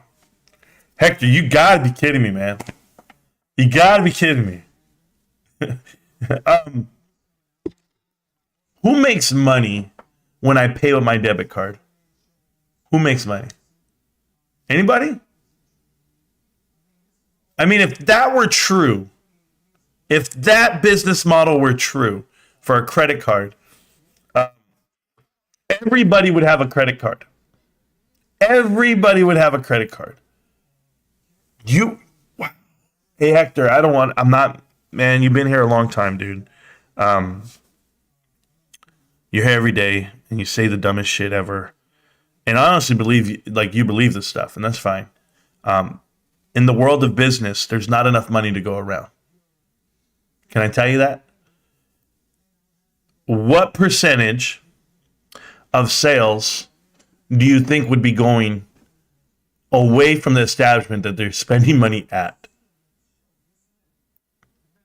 I have a credit card, okay? Let's see, do I got a couple credit cards. Come on, baby, let's see it. Do I have my wallet here? I don't have my wallet. Oh, there it is. Okay, I got a couple credit cards here, brother. Okay? So, I got a credit card here. I don't need to show you what it is. I got another credit card here. Another one, yep. Got another card. Another card. Those all my main ones I use? Yeah. Okay. Oh, I got another one. Yeah. Got another card. Okay. I'm gonna mess with you, okay? I'm not gonna mess with you. I'm just gonna tell you the truth. Don't worry. If you guys ever steal these numbers, you can't get nothing because I ain't got no money, right? I'm broke. So, out of these 5 cards, if I use one, okay? If I go in there and I use this card, what percentage of that company that I'm shopping at is okay with the product or the value of the dollar going elsewhere? How is it that a company funnels money to AMC if I went and spent this money at, let's just say, Disneyland? What part of Disney would want to take funds and send it to AMC? You think it goes automatically? I mean, what portion are they not getting? I don't even understand the logic behind what you said. Like, this is crazy. Hector G, you're a more... I can't do this, man. I thought he was a troll, but now I'm not so sure. I don't even know, man. Scott Allen says AMC has a better chance than GME, but he doesn't care for either stock. Romanian, I saw you in his chat the other day. Remember, I watch everything. I know everyone. I know everybody. I know you. I saw you in his chat the other day. And I want to thank you for defending what I do here. Because those guys critique videos and they don't have the knowledge of everything that we have. So then, of course, we're wrong because they don't have the access to it. It's hilarious. But I was going to say thank you for defending me over there. That individual has no knowledge of how to run a business. Knows how to run his mouth, but not a business. So I do it every day. Just very efficiently. So I promise you, that's not how credit cards work. It's not how they work. I will tell you how these criminals are getting away with this stuff. It's because they're literally living in a corporate oligarchy, my friends. Sure. Marantz, my man. Magus, how you doing, bro? Yeah, don't hide them like that hot this year. I don't mind you guys banning them or blocking him for 300, but I don't want him blocked on the channel. You get what I'm saying? I don't block people on the channel. I love you guys, my mods. They do all the hard work, but come on, man, this guy can't be real. You're doing an awesome job on your channel, my friend. You're a good man, my friend. Thank you, Sean. Appreciate you. Sean has a channel too. It's awesome when a lot of different YouTubers come around and they all want to hang out. I don't mind one bit. But if you don't get any truth here, if you don't get any wisdom or any, I don't know, motivation, then I'm not doing it right. Eric's back. Cool. Eric's back. I want to see those great posts. Yeah. I almost hit the wrong button. I saved it. There you go. But thank you, Sean. All the clowns in here today. Yeah, they're back. Well, I can handle them. We're going to take a break right now. We're going to watch this good video. By the way, AMC has a better chance than GME, and a better chance at what? At bankruptcy? He's absolutely correct. Yes. There's nothing to worry about. That guy's terrible, guys. It's terrible content. I watched the channel 3 times now, and I'm like, why am I watching this? He's like Mass Lauren in a way. Hey, yeah. Nothing of substance, just shit talking with no facts to back it up. So if he ever wants to have a conversation, I still won't give it to him. He's not worth my time. I get charged fees for accepting credit card transactions on any sale I do. I don't make any extra money when I accept a credit card payment. Correct, Kyoto. This is why people don't accept American Express. It's very expensive. They have the highest charges. So when that guy's traveling, I go AMX, I go the black card. Good for you. We don't accept it. Next. Shit like that. 5% merchant credit fee. I don't even know if it's 5%. I don't know how it really works because mine just comes in a grand total. But I get charged 5 to 7 to run credit cards. I give discounts for checks or cash, Zelle, etc. Zelle is the best thing ever. Zelle is amazing. And if they ever try to tax Zelle or tell you there's a limitation on what you can do with Zelle, like they were trying to do last year, nah, that's bullshit. My wife and I transfer money back and forth to each other with Zelle for free. And I'm not giving her any gifts. It ain't even like that. Get off of me, taxes. But I send my wife a lot of money through Zelle. That's how we keep our accounts separate. The hell? These people trying to ruin my marriage. Not today. Not today. Let's see what I have here. I follow you and him. I'm open-minded and like to hear opposing thoughts about these two stocks. I hear you, George Romain. So just watch G Romain. Just go ahead and watch the whole thing. He was saying never. Oh, yeah, I got to explain the whole $15. Yeah, I apologize, AJ. I just couldn't take the stupid part of this guy. But he's here every day. It's okay. I'm going to get to it right now. I'm reading really quick. Everyone have a good day. I have to go to the doctors. Oh, yeah, no problem. Catch me up on the backside. Well, it makes Visa money. Yeah, credit cards make Visa money because of interest. It's not. The business model's made to win. Okay? You want to talk about debt? Go look at the country. Go look at this so-called debt ceiling. There's no such thing. We can't service our debt. America can't do that. We can just create more. And we do that behind the fallacies of, if you took away all corporate spending, all controllable spending, it wouldn't matter. It wouldn't matter on our national debt. We would still be in debt just off of interest alone. No, we can't cover it. It's too big now. Everyone have a great day. I have to go to the God bless you, Marantz. That's all I read. God bless you, Marantz. Apple Card responsible for more than $1 billion in losses for Goldman Sachs, but AMC will try it. Oh yeah, that's fine. He holds these nuts. That's what he holds, Raider Bro. Zelle is legit. Yes, I love Zelle.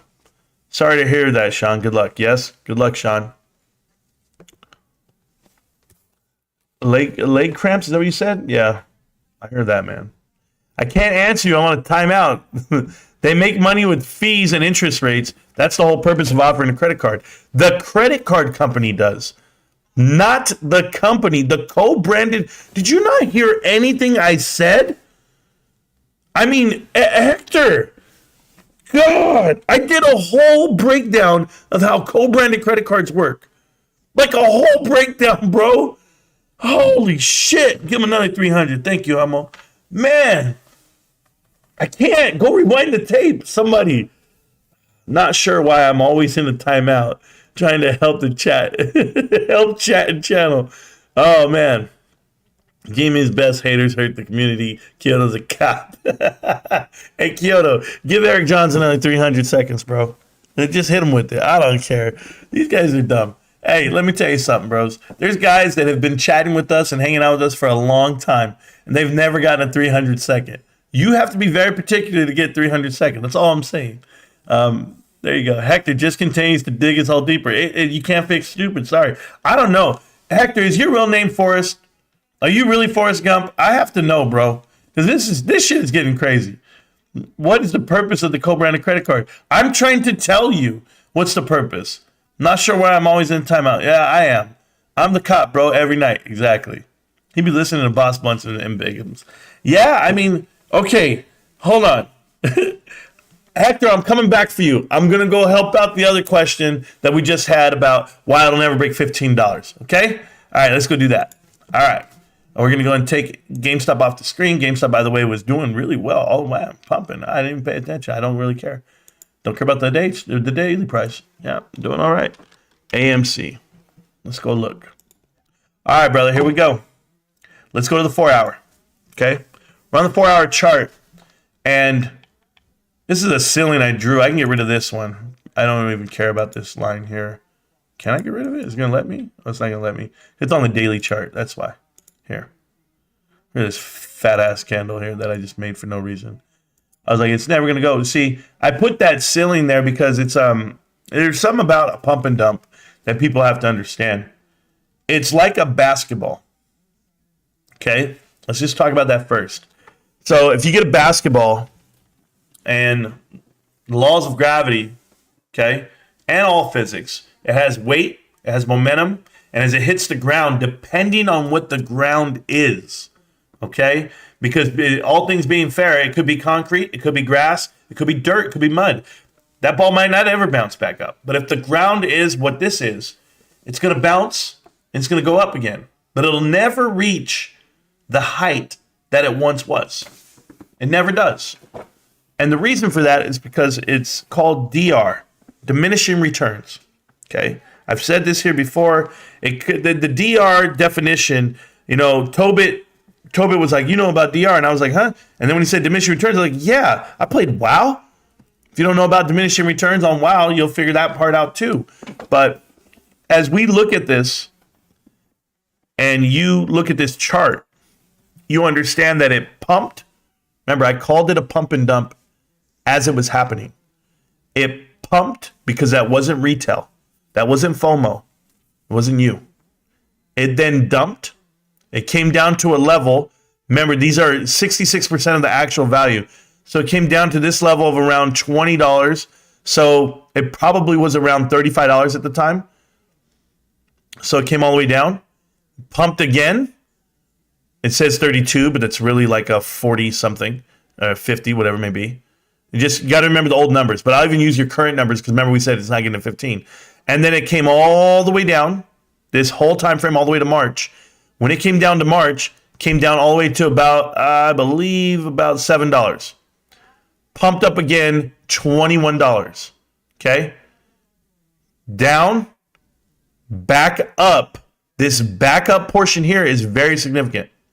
Okay? I'm going to zoom in here. This is your $16 to $15 range. You understand what I'm telling you? What this really is like $27 pre-split. $25 pre-split. And this is when we now know, over this whole timeline, every insider sold every single share. BlackRock sold 41% of their portfolio, or their position, I'm sorry, on this stock. And now you had the split. So your equity split is gone.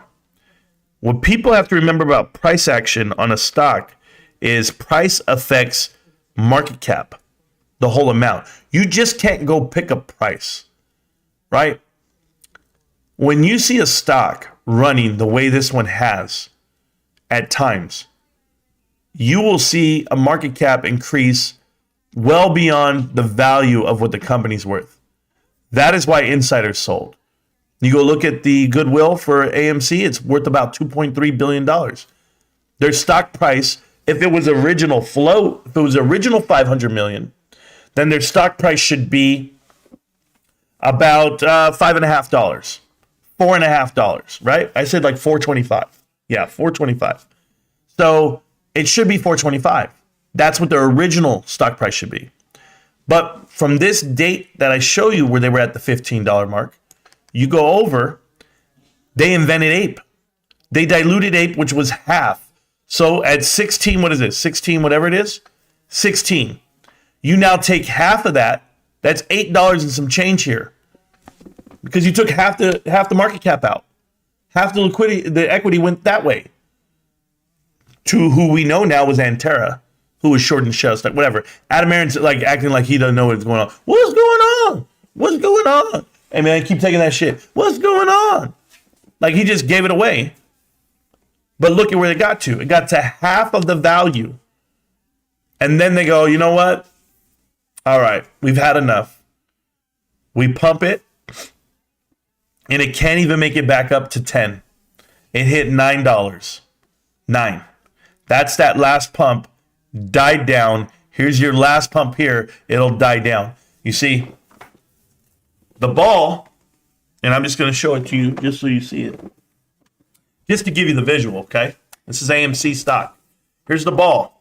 The ball comes down. Boom. Boom. Boom. Boom. Boom. Boom. Boom. Now it's here. And guess what they're going to do with the reverse stock split? They're going to pick the ball back up. And now they're going to drop it again. Boom. And boom. And boom. Boom. Boom. Boom. Never going positive. Do you know why this stock can't go positive? Stock can't go positive because it has investors like Hector. Okay? It has investors that don't know any better. And these guys are going to lose every dollar that they don't have. It'll lose everything. And it'll never hit $15 because that's where it was before BlackRock. No fundamentals will ever come into play that'll be in the positive for this company. If you've ever read the balance sheet, which I have broken down line by line on AMC, that balance sheet is atrocious. They should not be in business right now. They should have filed for bankruptcy already. They cannot do what GameStop was able to do. They cannot do what Bed Bath & Beyond can kind of do. They can do nothing. They can do nothing. If you think we haven't been here for almost 2 years dealing with all these bullshitters, oh yeah, that's me every day, man. Me every day. All you got to do is go to Discord and prove his truth. Whatever it is, just go. Sure. I'm dead. I'm literally the best at these AMC dummies ever seen. The best TA, these AMC. Yeah, I know Stacks knows his shit. Stacks knows his shit, and he knows when everything's going down. But for me, I don't even have to go that way. So won't even break $7 again. It might break $7. It might. I won't. I don't see it going past 9 or 8. I mean, I just don't see it. I don't know. It's just not going to happen that way. Carly, how you doing? Yeah, we see it. Carly, anybody see this? We see you. We don't see your name, but we see you typing. But yeah. But they run the same, John Jarbinks. Yeah, you know, it's crazy to manipulate an algorithm to mimic movement, but not value. Okay, there is a difference there, guys. Yeah, see what? You guys are funny. So the difference, just so that we're clear, okay, and let me get rid of all these lines for you, because I want to show you something too. Certainly, if you're invested into both stocks, it's more evident than ever. Like right now, what I'm about to show you. Day chart. Cool. Get rid of all the lines. I could have just hit get rid of all lines. So we're going to go to versus. We're going to compare the two so people understand what's going down. Okay, because it's split, you can't really pay attention to it that way. The blue line is GameStop. Okay. And when they tell you they move the same, it's kind of misleading. This is 2014 over here, 2017. So let's look at it from this standpoint. They never have to tap in on going against GameStop, period, because it doesn't exist. Okay? This is where I'm trying to tell you guys. Do you see the difference between AMC and GameStop right now? GameStop's the blue line, just so we're clear. This is the problem that I have with everybody trying to tell me that they move the same. GameStop was gone. GameStop was a problem. It was becoming a problem. And you couldn't do a thing about it. Nothing. When you look at what the rises were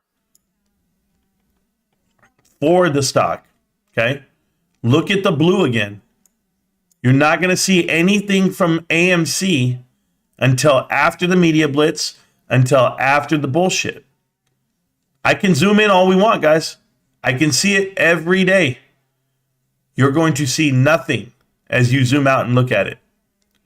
They didn't connect until here, until it was supposed to connect. That is the problem. That is the hedge. This picture here should be embedded in your mind. There is no doubt AMC is the hedge to GameStop. They experimented, they tried, then they figured it out. They tied an algorithm to it, which started over here. Okay, let's go get smart on them. Right here. This algorithm put them together. Look at the stocks move now together. So are they together? Yes, they are together. But at what price and at what point? At what point do they break apart? The point of value, the point of diminishing returns. And slowly they've started to separate. Slowly. And they're separating because the market caps are separating. GameStop did that. The insiders did that right here on this buy-up. They bought it up right here during March. And ever since then, you've seen the gap in between the two stocks. That gap didn't exist before. You see this? Look at this. That gap, and it's only because it's off right there. But here, they're intertwined. Okay? The gap got big because of what they did. Now, as you go through, go ahead and zoom in on this. GameStop and AMC move the same. They do. Because one's hedging the other. So either we can believe in AMC and all the distressed credit hedge funds that are in it, Adam Aron being extremely terrible at his job, the CFO doing the worst things ever, them selling off all the shares they own, every AMC YouTuber getting tried in court, or they're coming after them, they're taking down their videos, which I really want to talk about in a minute. But this chart doesn't show me that we're wrong about GameStop. Never. So I just want you to know that part. I really do. Got You is back. How you doing, Got You? They don't deserve the TA, bro. They don't deserve the fundies. They don't even deserve the fundies. Yeah. You know, the best compliment I ever got. You think the Texas what is this? The Quito shooting was justified. I don't even know. Did they shoot somebody? The Quito? Who they shoot? Wow, no name. Yeah, she's cool. Our friend works for Robinhood and said he can probably get me a job there. No, thank you. Yeah, they could. They're going to lose a lot of jobs coming up. The best compliment I ever got was from Stacks a Lot like a year and a half ago. And I had met Stacks between Ralph Castaneda, his channel, Ralphie Boy. Ralphie used to make a channel, and this guy would get me so jacked up. I'd be watching in like February, right? Mind you, I don't even care about AMC at the time. All I cared about was GameStop. And I'm watching him, and he would like put on a spacesuit, and he would be cranking out the songs. We like the stock. We like the stock. And I was just like in a vibe. I was like, bro, this channel is so fucking lit. And they were just smart guys, man. And that's when I decided I was like, I could do this. But that's how I met Stacks. And then Stacks says, hey, Marantz, he goes, best fundamentals on YouTube about the stocks. And people were like, fundamentals? What are you talking about, fundamentals? Because then they go right away into like earnings per share and they start looking. I go, no. He goes, best breakdown of the balance sheets. So it was cool, man. It was cool for me. And I appreciate that so much. It's a lot of studying, man. It's the stuff that people don't want to do. And they don't think the way I think, I guess. And break it down that way. Yeah, I agree. Good times. All right, I got to go back to the stuff we were talking about. Hit them with the intrinsic value and leadership. The 1-2 punch. Yeah, I mean, it's one of those things where I would invest based off of that. Like if you had a SPAC, company, or you had a new company that's IPO, like there's an IPO coming, like, oh, here we come, and here comes the S4, and you're just like, hey guys, here's the company. It has great leadership, previous success stories from numerous companies. All these guys are here. They have an infrastructure. They have a balance sheet that's positive. They have $1 billion in the bank. I mean, that right there, I mean, you would invest for that, and the price should be way higher than what it is. That's what I'm telling you. If I'm ever going to have a company, I want it to have the exact prerequisites that GameStop currently has. So there's none of these guys can tell me, dude. That would make me think that it's wrong. Not wrong. The right bet. It's just valued wrong. And AMC, never get over that amount. Never. Look at, I mean, right there, you're probably looking, yeah, your ceiling would be $8, man. You couldn't even get there. That's why they have to put it back together again. That's why you're doing the reverse stock split, my brother. And that's what they did. They did the same exact thing with HYMC. Same exact thing with HYMC. Did you ever see that one? Check this out. HYMC, the gold mine that they own. Look at how they did the same exact thing. They went like this. They brought it to company. It's a bankrupt company, which Mudrick brought public again, because if you bring back an existing company back public, it can get live within 90 days. It goes live within 90 days, and I believe you don't even have to explain some of the intricacies of the company on to the public when you do release it. Then when it went public, they pumped it to $16. And the chairman of the board, everyone who's involved, it's all Mudrick employees. And they sold it all the way down. And in here, I'm going to go to 2021. Is it over here? Yeah, 2021, September. So they sold everything off, right? And in here, 2020, I want to say it was August. Yeah, so way over here. Or maybe it was 2020. Whenever Dr. Diane Garrett got there, I want to say she got here. Oh, it was here because I made the line. There it is. So she got in here. She had no idea what she was doing. She bought shares at $9. And not knowing what they were doing, what her own people were doing. And Mudrick was just shorting the shit out of it. They brought the ball all the way down. All the way down. When it got down to 28 cents, we got to put this bad boy back together.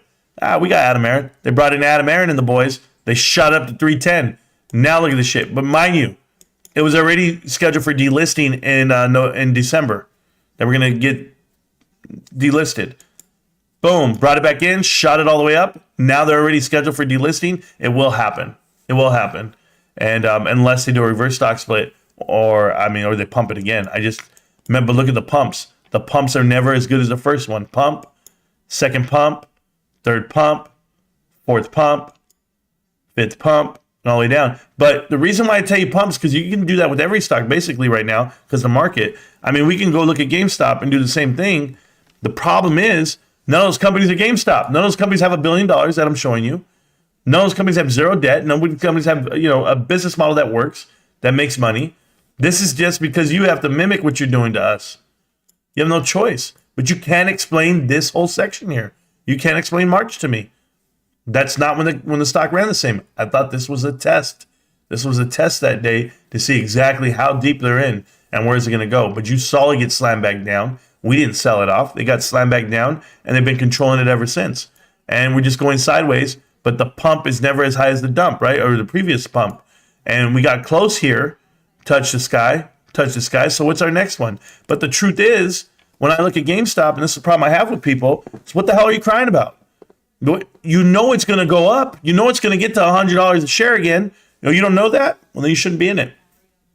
But it has no choice but to go up. So when it has days like it did yesterday, that's the day I expect. Never a day I'm gonna day trade or get in and out of it. I don't need to. If I was hurting for money and I wanted to make some swing trades off shit and risk money and gamble, I would do that. But I don't need to ever do that. And I wouldn't do it with this stock. I would go do it with a different stock. I go do it with the stock that I understand and read and follow, like I do AMC. I know that, hey, I just want to say congratulations to the dudes who were buying puts. Yes, we have a group of people that were buying puts, and I'm happy for it. I saw it in the Discord, and I clapped when I read that shit. So shout out to you know who. I know who it was, and I saw it, and I'm happy. So Cool. I'm interested to hear your thoughts on why AMC YouTubers are taking down the videos. Oh, I got that one coming.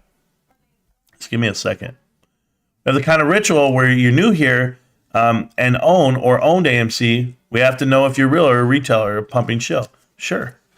Absolutely. Those two guys, they just came in wrong. 7 to 8 max on AMC. Correct. Max. And it probably won't ever get there. I'm just telling you, dude. It sucks because you say this in front of YouTubers, right? Like I said to guys, I'm going to do a really fun episode coming up. I'm going to put John Jar Binks on the case. John Jar Binks, you make really good videos, okay? I love your editing skills. And I can't pay you because I can't afford to pay you. I don't have money, bro. I had to pay for a dead cat. I'm just going to tell you, bro.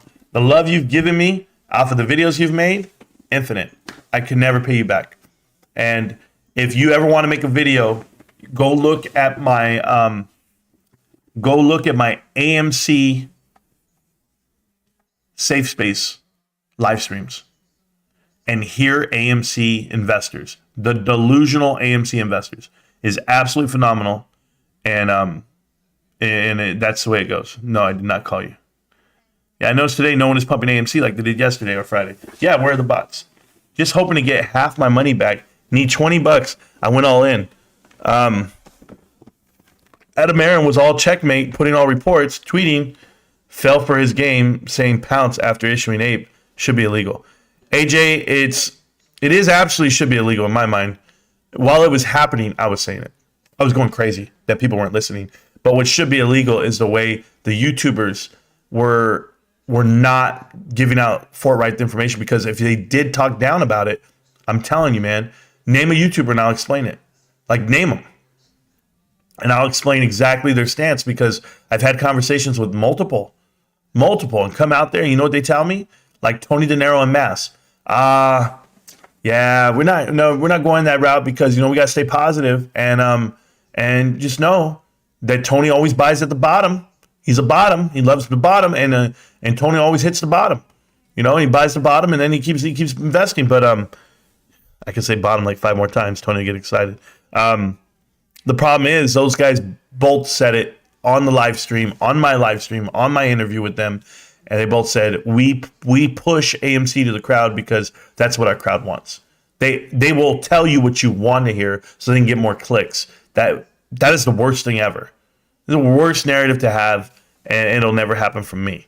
But there we go. Unfortunately, when AMC did their IPO back in like 2013, 2012, December 19th, 2012, they were already controlled by institutions and put in clauses to protect themselves from any potential lawsuits.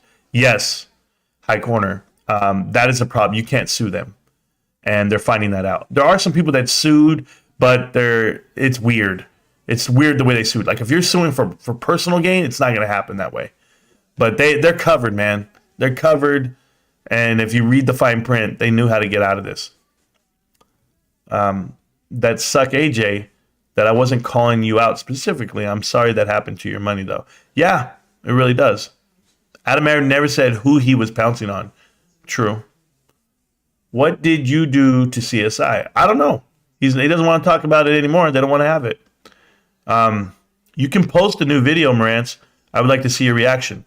Oh, let's go do it. Is it in the email? Because if it's in the email, I have to bring it up a different way. It's in the email, right? Okay. Just give me a second and I'll pull it up. Yeah. I have a video, guys. John Jar Binks just made this one. Let me go get it really quick. I just got to sign in and do some stuff, so I don't want the world going through my stuff. But I do have a letter about a class action lawsuit I got to go look at. There it is. Super thanks to your shorts. Check out the tip. Oh, YouTube always sending me damn emails. Okay, here we go. Okay, I'll do that. I don't think I can upload while we're here, but I can show everyone. So give me a second. All right, here we go. All right, guys. We're going to move me off the screen real small. This is the up-to-date their long versus our short. I believe that's what I named it. I don't know why I named it that. It just came to me while I was sitting there. So I'm, John Jar Binks makes these videos, and John Jar, just so we're aware, okay? Yeah, you updated it. I know that. But just so you're aware, I didn't, well, I'm very thankful. That's all I'm going to tell you. And I will delete the other one, I guess, except I don't want people to say I'm deleting videos. I'll just put it on private. I'll do it that way. Or I'll put it for members only, something like that. All right, here we go. We ready? Let's do it. No matter the volume, no matter the price action, no matter the suppression, no matter the good news or the bad news, they run the same. And why? Because there are companies out here that I've explained about AMC from the origins of it, from the beginning of time, that distressed credit funds, Citadel, right? Point72, SAC Capital, other short hedge funds have been in these things from the beginning. And what they are is they're the break in case shit happens. So when shit does happen and you need a vehicle to offset your short, this is your long. And what do you do with your long? You deploy your long onto everybody. You can't see my screen right now. It's just me and you talking. I'm going to tell you something. I have shown the chart. And if you remember the chart, remember it well. When GameStop ran in January, everybody thinks, oh my God, it ran because they stopped the buy button or whatever it may be. No, they stopped everything. They halted everything. They didn't know what the hell to halt. They didn't know what was going on. But the convertible bonds that were exercised by Mudrick that same day on a run up of what? Up to $15? That's a MOAS to AMC? No. GameStop and AMC started at the same spot. GameStop and AMC were both $2 at one point in 2020. One is infinitely higher than the other, and here is why. Because in March 10th of 2021, GameStop went up to $347 a share, and AMC didn't move a dollar. Do you know why they didn't move a dollar? Because they don't move the same. And when GameStop came crashing down to 171, bounced back up to 266 that day, all on the same day, that told you exactly what you needed to know. They needed to go break the glass. And here it was. They put a media blitz. They put Adam Aaron in front of you on Twitter. He had not tweeted in over a year and a half, and he finally tweeted. And his first tweet out of Twitter jail of a year and a half of nothing was, "Hi guys, I'm going to be on Trade's channel." Now you... And firms will pay people to infiltrate the community and act like one of us. We have to watch out for those people and recognize that this is not the normal way and stick true to your convictions. Simple as it gets. All right. On behalf of Trey's Trades, the Guerrilla Gang, and the AMC investor community, I would like to say I am not a dead cat. And we would like to extend a warm welcome to Adam Aaron, the CEO of AMC. Talk about how fortunate we are that we get to hold AMC shares or GME shares, because I believe they're both going to squeeze, and it's going to be the greatest wealth transfer of all time. Today I want to talk about how Citadel could be forced to cover their short positions next week. Maybe these apes are right. Now they're in a lot of trouble. Like I said. Well, honestly, I didn't really know what I was getting myself into when I first decided to invest in AMC. I did know about what happened with GameStop. Investing in the definition of investing. So originally, you would go out and say, there are buzzwords we like to use, FUD, for fear, uncertainty, and doubt. It's better to use a more commonly recognized word, propaganda. When people hit the like button, the new subscribers, the old, the guys who've been rocking with me forever. I hope you guys all have an amazing 2022. Hopefully we're going to squeeze AMC this year very soon. AMC short squeeze trainer. It looks like some really clever developers put together a system to kind of train yourself for the squeeze, right? When we wake up, whichever day it's going to be, and the buy button is gone, don't panic. That means the squeeze is here. We've been here every single day, backing AMC relentlessly, encouraging people to buy the dips, reminding them to hold for this very moment, the squeeze. AMC, we're gonna be so fucking rich. For AMC, with the upcoming earnings, now we know that the narrative that is oftentimes played is that AMC doesn't have great fundamentals. But what's interesting about AMC right now, in light of the squeeze and all of the AIM starting to back it, is now the fundamentals are starting to grow, even though this is still not a fundamental play. It's been with me along the way, and I appreciate that, and I've been holding with you the entire time. But it's just another piece to the puzzle that is continually adding. It's another stepping stone that is moving us in the right direction. Look at the scoreboard, folks. Look at all this performance. AMC has been doing exceedingly well. And as I'm about to explain, moving forward, I mean, I just think the people betting against it are in a serious amount of trouble. You don't have the hedge. When you don't have the peg, it's over. And it's going to be over. I don't care how long they stretch this thing out. They have forever because they keep diluting. But they convince the world between cleavage, between all the demos that they attract with every single YouTuber that they have all their bases covered. It is the greatest PSYOPs thing in history. I sound like a conspiracy theorist guy, right? Until I'm not. Because everything that's happened, I can explain. Everything that has happened, we've predicted. And I'm telling you, GameStop fundamentals, a GameStop split, a GameStop dividend, a GameStop introduction to the S&P 500, and a profitable business. That is the truth. And that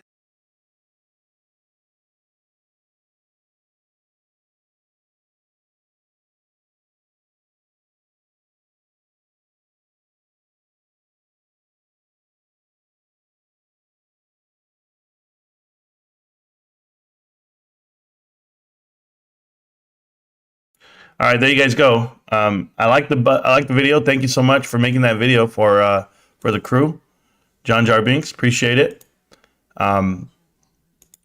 It's gonna be great. It's gonna be great. I wanted to go and listen to something while we're here.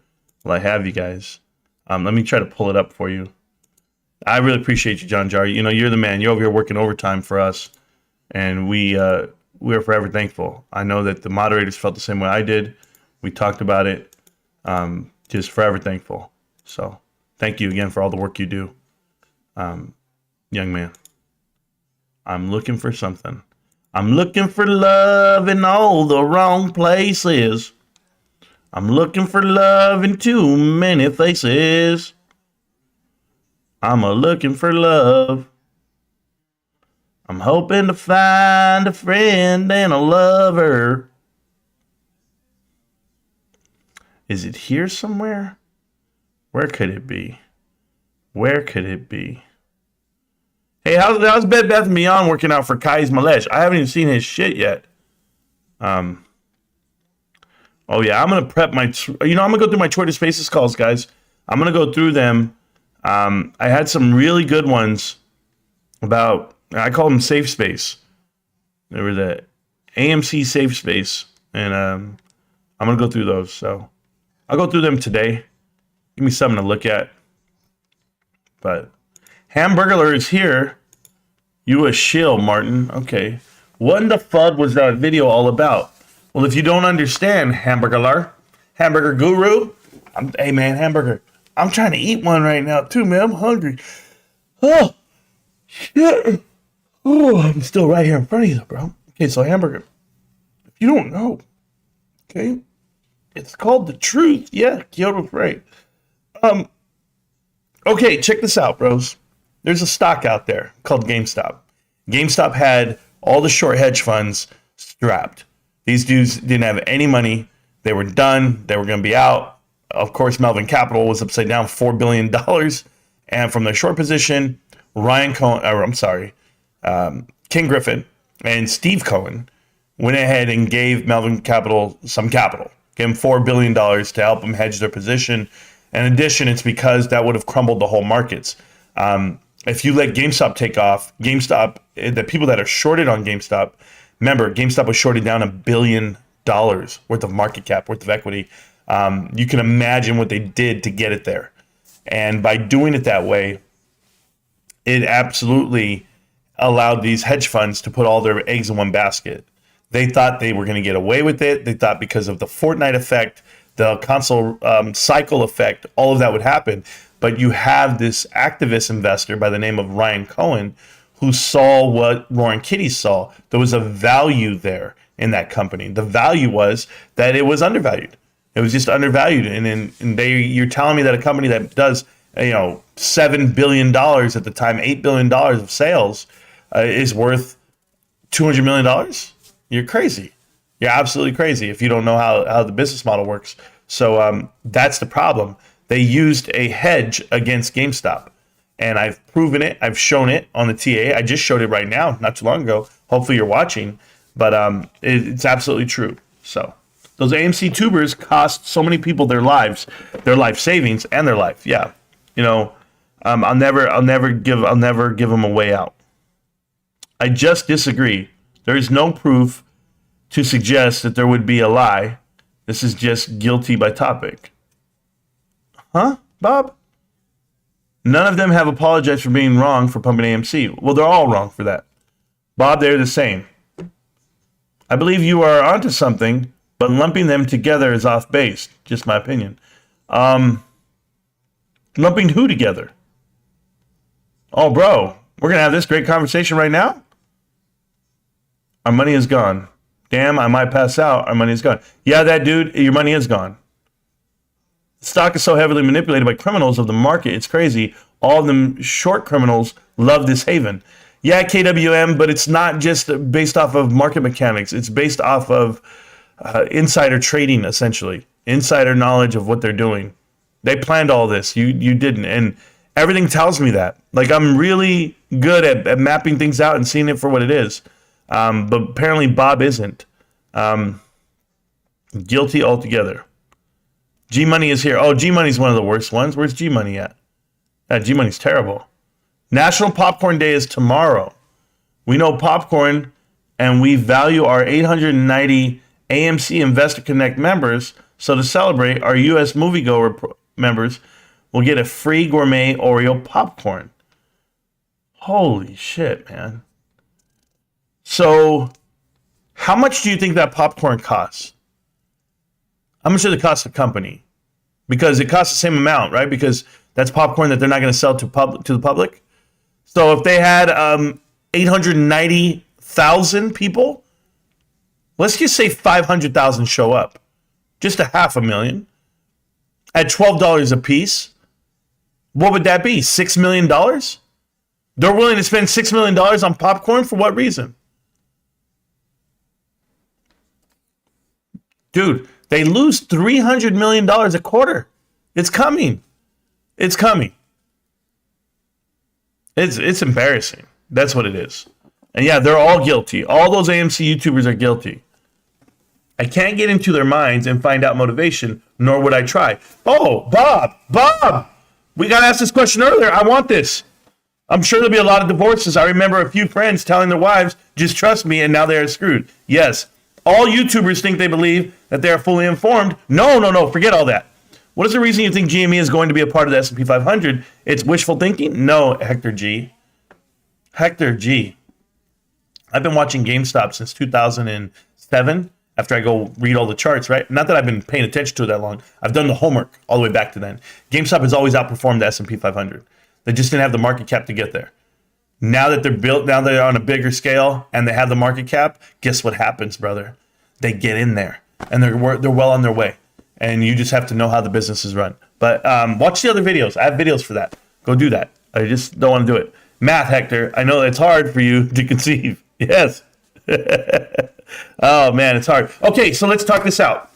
We're going to do math really quick because I love this conversation. Bob. Let's just clear the deck, okay? Let's clear the deck right now. You're here, and I'm going to help you. Okay, stick around, KWM. Yeah, stick around. You'll love it.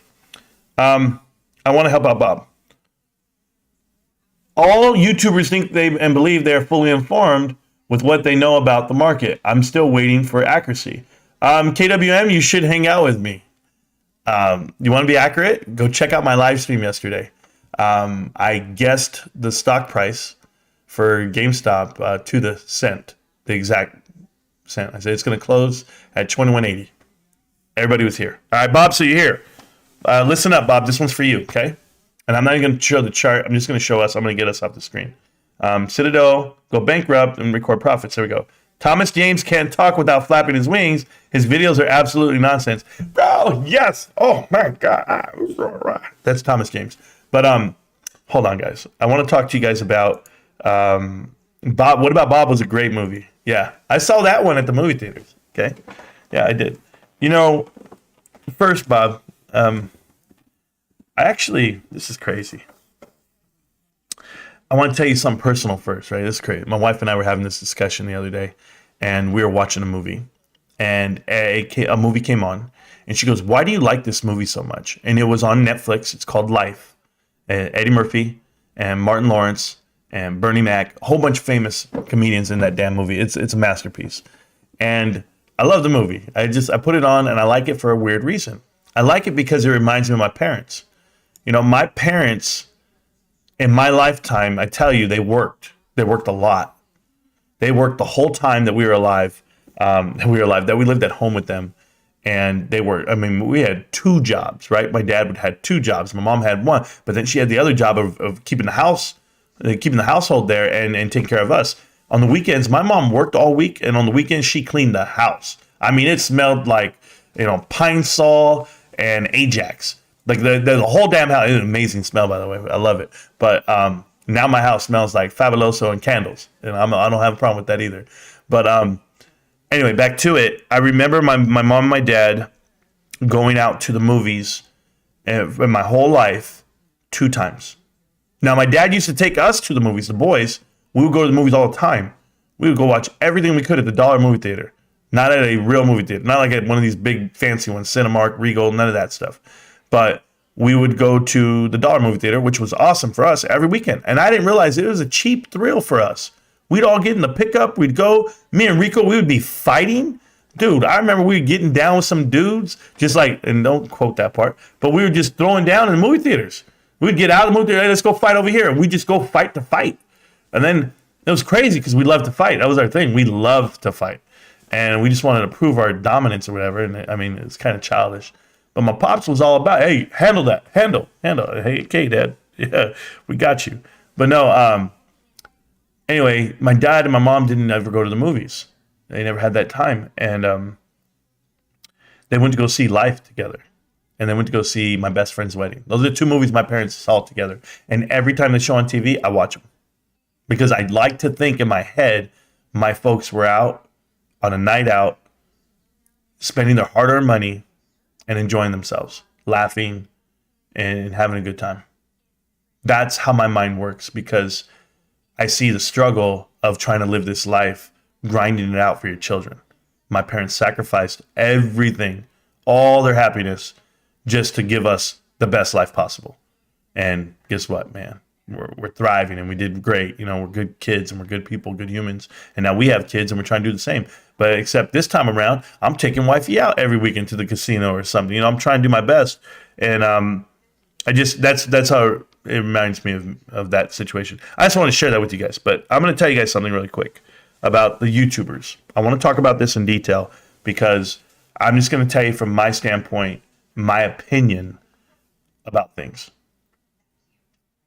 I'm a YouTuber, yes. I started YouTube with the idea of having one more person than the next day, right? And along the way, I've learned how to navigate this environment of YouTube, like what not to do, who to talk to, who to pair up with, who do you want to really do a stream with, and who do you really want to hang out with? And it's very important because it's about branding. It's about, who are we going to push information to, or what kind of research are we going to do? Or what merchandise am I going to sell? What Discord am I going to push on you and charge you for? What Patreon do I want you to pay me with? And all of it, right? Affiliate links, everything. My only actual affiliate for this channel is GameStop. I am partnered with GameStop. They are my affiliate, all that stuff. Guess what? I don't even put the link on my video. I don't, because I don't want GameStop to pay me a check. I don't feel like that. I'm owed that money. I feel like I was like, no, I don't need it that way. I can tell everybody to shop at GameStop without getting paid for it. So I took down the affiliate link for GameStop. People know this. The difference for me is when I start making videos and content, I had a buddy of mine, his name's Matt. I'm going to tell you this story. A buddy of mine named Matt, and he tells me, hey, I think you should do a YouTube channel because I think when you tell stories, people want to watch. He's like, everything you say, man, people like to watch. And I was like, really? He's like, look at you. Because he was talking about like when I'm at work. He's like, people gather around in the break room whenever I'm talking about anything. I can be talking about anything. He's like, people just want to hear how you say it or what you say. You're funny, you're this, you're that. So I think you'd be great on YouTube. He tells me this stuff. And he starts naming YouTubers to me. I'm not in the YouTube world. I don't watch YouTube like that. I watched a comedian or two. I watched that I did follow, and I watched sports. I didn't really watch anything other than that. At the time, I had started watching YouTubers for finance information just to keep up with what's going down. I don't know why I started watching YouTube because I didn't need to at the time. I don't even know how it got to me that they were doing YouTube in the mornings watching the stock.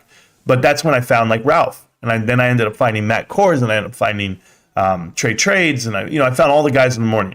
Review Dork was later, wasn't even then, but Jackson Hunter, I found Jackson Hunter too. And I'm watching, and I'm not really paying attention too much to these guys because I'm working. But I didn't like what was being said. At the same time, I'm getting frustrated. So when you start making YouTube videos and you put stuff up online, my buddy goes like this. He goes, and it's a good rule, Ralph taught me this one. He said, it's not about what you look like. It's about how you sound. He said, so I don't care how the camera looks, right? The quality of it. It's what are we listening to? That's what matters more than what you look like on the camera. So you could have a terrible camera, but if you got a good mic and you're saying the right things, then people will come back the next day. I was like, oh, that's cool. I didn't even think about this. So my guy goes, hey man, I want you to make a video. And thank you, John, for the support. I really appreciate that, John Nugent. I really do. Thank you. It's the cheapest it can ever be. I only $2.99, and it supports the channel, supports what we do. So I appreciate you. But no super chats, please. Even though you're a member, no super chats. We don't do that. And no merch, and no everything. Who cares? So check this out. So you make a video on YouTube. He goes, just get some information out there. Just start talking, bro. Hit record, upload something, just start talking. Somebody will watch it. And I was like, okay. And I went out there, and you guys have seen some of my first videos, and they're terrible. And I'm in my kitchen, and I'm on my daughter's laptop, and I'm shouting out there, AMC's a pump and dump, and all these guys are wrong. And I went after Trey, I went after Matt. My first video, I just came in so hardcore, whatever it may be. Those videos are up, right? And I'd go live stream every day, 7 hours, 5 hours, 3 hours, just thinking that I'm going to miss out on the opportunity to say something and somebody watch it. But that's my life's work at the time, right? That I'm making these videos. I couldn't sleep. I wanted to be in front of someone and say, hey, are you listening? Are you watching? Even if I didn't know how to really explain it to you guys the way I wanted to explain it. But over time, I got better, whatever it may be, right? It takes hours to master something or to even get good at it. And I'm only telling you this because of all the work you put in. It's not about the pay. It's not about what someone's paying you. Like, you're going to get paid what you're worth. That's the first thing. But Google will figure that shit out, right? The algorithms are what they push onto people because they don't want to push out GameStop info. Do they? Do they want to put out AMC hate videos? No, they don't want to do that either. Okay, well, whatever. That's my avenue. That's where I'm going because that's where I'm at. And it's not AMC hate videos. It's fact videos, right? But now think about it on a different level, okay? Think about it on the level of like Matt, Trey, Rico Trades, Lou, all these guys. These guys are making $20,000 to $50,000 a month. I'm not joking. They quit their careers, their jobs, and they went all in on YouTube because they were pushed out in front of people for a reason. And they're making $20,000 to $50,000 a month. Residual income on previously viewed videos every month would be enough for them to not work for years. Years.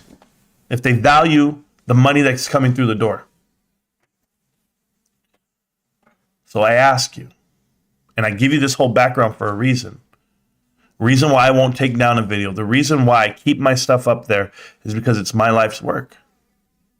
My last 2 years that I've put in, I've sacrificed. I put the videos up.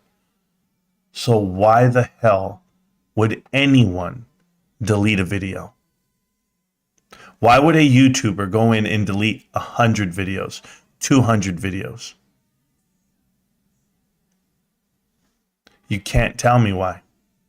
You can't tell me why a guy who's making $1 million off of YouTube, Trey, okay? Listen clearly, guys. Gets 30 bad, as he put it, he got some bad comments online, and he just couldn't hack it anymore. He couldn't take it.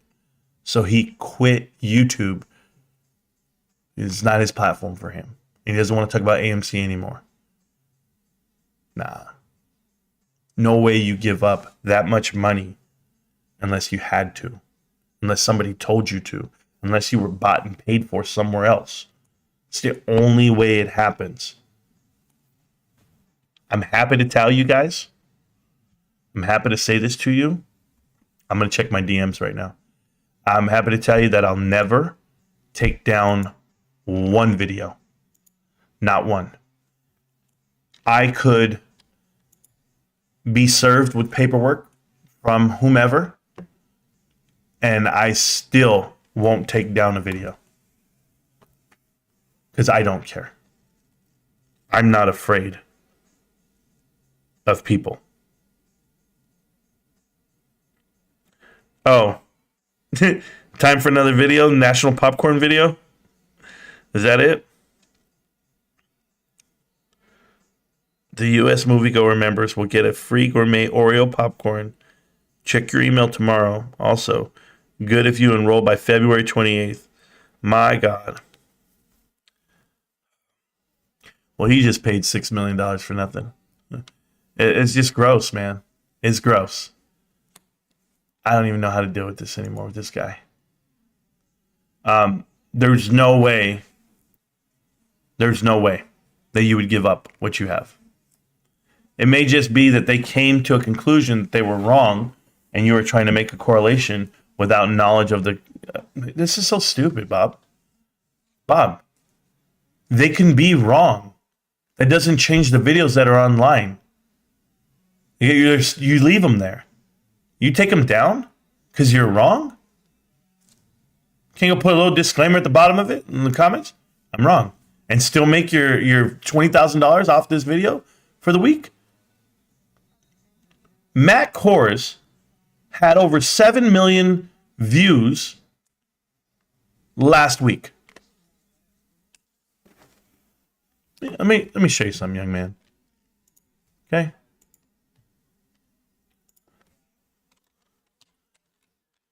We can go to Trey's. I'll use Trey's. Let's go to Trey's.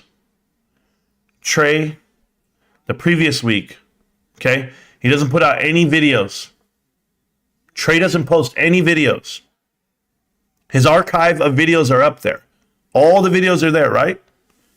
6.5. What is it? 6,000? I'm sorry, 6.5. Is it only 6,000? Where did it drop off? Yeah. Okay, so it dropped off here. So 6,000 views. Okay? 6,000 views. He's not making any money. He's making nearly nothing. For 6,000 views, you probably make about $65. Not even that. Maybe $30. $30. So he's not making any money. So why the need to go and delete everything? A whole 100, 200 videos. What's the point? You're not making anything. But look at what he did when he canceled his shit. Because he quit, right? Where was it at? Where's the 400,000? It was right here. I forget. He quit there when he made his quit video. He had a whole bunch, bro. So he was getting like 120, 165. On a given week, he's averaging, I'm looking at it, 200. Let's just call it 250. At the peak, 700. God, dude. 700,000, bro. In March. 600,000. In a week. That number in a week, that's $70,000. Maybe he's making me $40,000 a week. That's crazy. That is crazy. You guys got to be kidding me, dude. No, we're not wrong. And then you know what? And I hate it. I hate it that you could just be that type of guy. Like you could be that type of guy. That's it. You know what? Let me guess, Bob. Adam Aaron's doing his best job that he can. He's not corrupt. He's not a bad guy. It's so dumb. They could just be cowards at the same time. Yeah. And your name could not be Bob. This is the shit I got to deal with. Thank you. See, look, I don't even like Model 3, dude. He's a bitch. But look what he wrote. Marantz, be real. They're all in trouble. But they keep getting on the DL, but the word will get out. Yes, and they're keeping on the DL. Yeah, see, I'm real about that. Bob is not. That's the problem. But yeah, Model 3, dude. Somebody give Model 3 his 300 seconds. He gets 300 seconds the minute he walks in the door. I agree with your stance about AMC and lost quite a bit myself. Well, what do you mean lost quite a bit yourself? I didn't lose anything, but there you go. And enjoy your videos. Just don't agree that they're all in it, that they are all in on it. No. No, they don't all have to be in on it like you're thinking. Dude, you know what? Let's go do it. Let's go do it while you're here. I mean, let's just not mess around. Review dork. What do you think? Is this the real review dork? That's him, right? Did review dork delete anything? Is he going to delete any of his stuff? He lost 1,000 subscribers here, but review dork's not deleting his stuff. He's leaving it up there forever. He doesn't get much. Don't get me wrong. He's not making any money because he's not putting out any more videos. So whatever they made, that's it. But review dork's not losing anything. He just went away. Still gonna make $7,000 this year, somewhere in that range. Views for the last 30 days, 145,000 views a month. He's not hurting, bro. You're still probably gonna get around $500, $800. Yeah, 500. I see it there. Yeah, he's not losing anything. Review dork. He's not even posting videos, dude. Nah, you're dreaming right now. Is that it right there? Oh, there we go. I found it. You found it. There it is. He deleted 7 million videos. 7 million.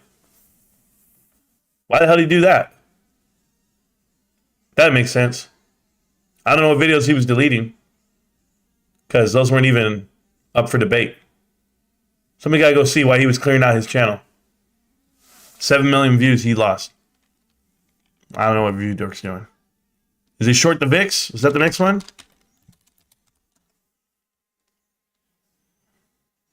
Nothing. You think they're all in on it? Not short the VIX. But has he gotten any more views? No views. He's gone. Dude's gone. 15 million views. He made his money and left. That's it. Who knows where these guys went? Look at that. 200,000 views. This year alone. 200,000. Boom. 200,000. 81. And then just fell off the face of the earth. No more views. 200,000 in a week, guys. That's going to be that's basically $1,000 almost. Maybe more than that. Almost 300,000. He's making 2,000 to 3,000 in a week. Those kids were making money hand over fist, telling you to keep holding this shit. Who am I missing? Who else do I need to look up that we think is in on this, as you call it? Rogue the Trader? No, Rogue the Trader is this guy. I don't even know if that's him. Is this guy here? This guy, huh?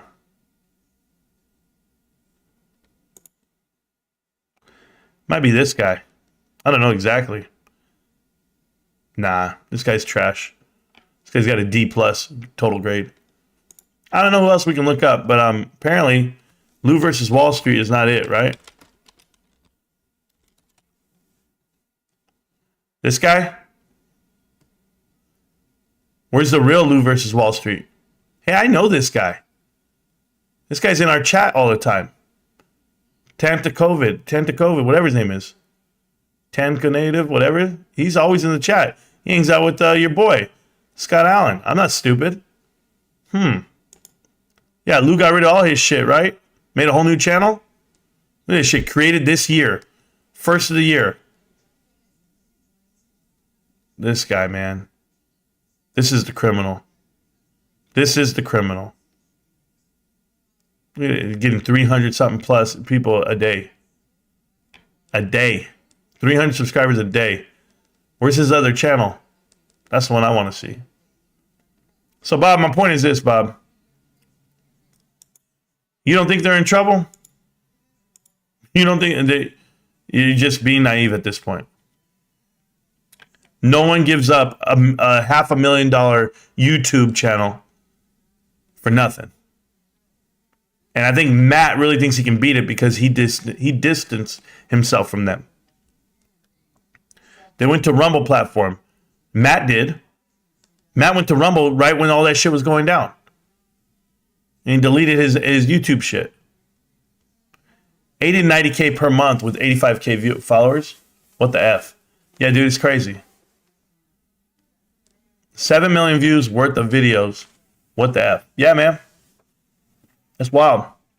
I was on Trey's live and he said that Lou makes between 80 and 90K a month with only 85,000 followers. Now, Trey had 380K followers. You do the math.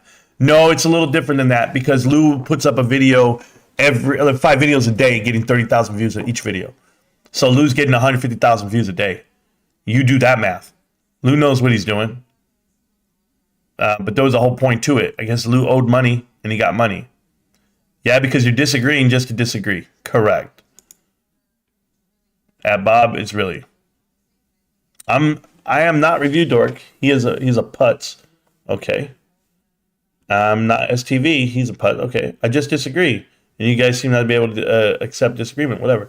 No, I do accept disagreement. I do accept it. I just don't understand what planet you live on. That's the difference. And you can say a lot of shit, bro. Like, say something outrageous, and then I'll be like, nah, you're wrong. But it's still it's still coming from you. I still think you're wrong. We got the receipts, so it don't matter if they delete their videos. Thank you, Wendy. Wendy knows, and I know. That's Discord talk. Come on now. Thank you so much.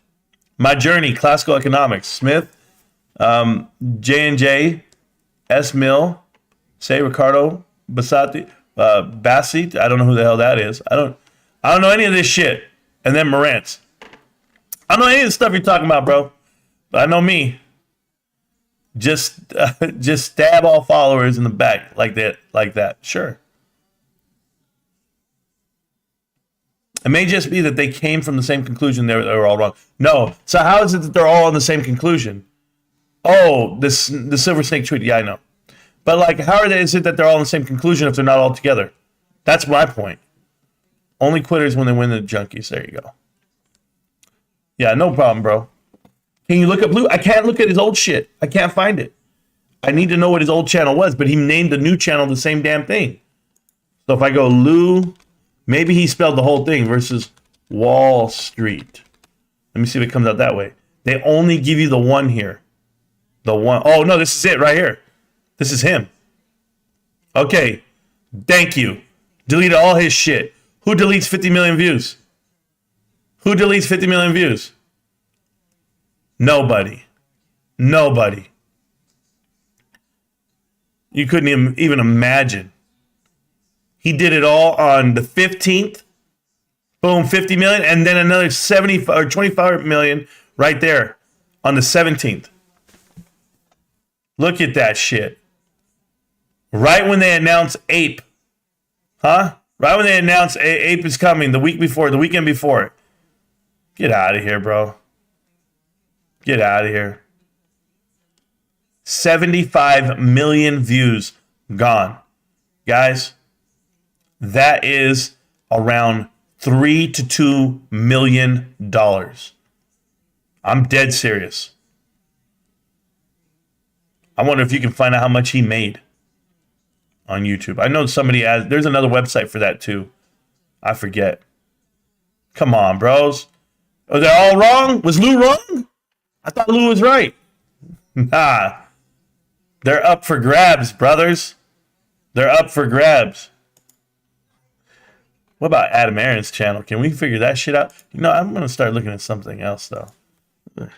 AMC Bigums. I mean, he's always wrong, so what the hell am I even care? This shit is terrible anyway. Yeah. We got the same rank, AMC Bigums. And he makes all the money and does all this shit. I only make $3,000 a month. I was like, $3,000 a month only? Shit. Bro, that's a lot of goddamn money. But you know what it also tells me? The craziest part about it is why don't your subscribers ever increase? That's what I really don't understand. Like on a lot of these guys, like Jackson Hunter had 40,000 for the longest time. Like the longest time. I don't understand it. I still kind of don't. But yeah, there you go. All his gains per week. I mean, this 172 just for the month of February. March. Okay, yeah. Yeah, Bigums is trash. Poor guy. 3,000 subscribers a month. What, did you buy them? Like, you start out with 4,000. You got 4,500 the first month. It's just crazy to me. Then you didn't buy any in December? Is that what happened? And we bought more. Like in tranches. Look at it. And then 100 only. Like, that's how you know it's not real, guys.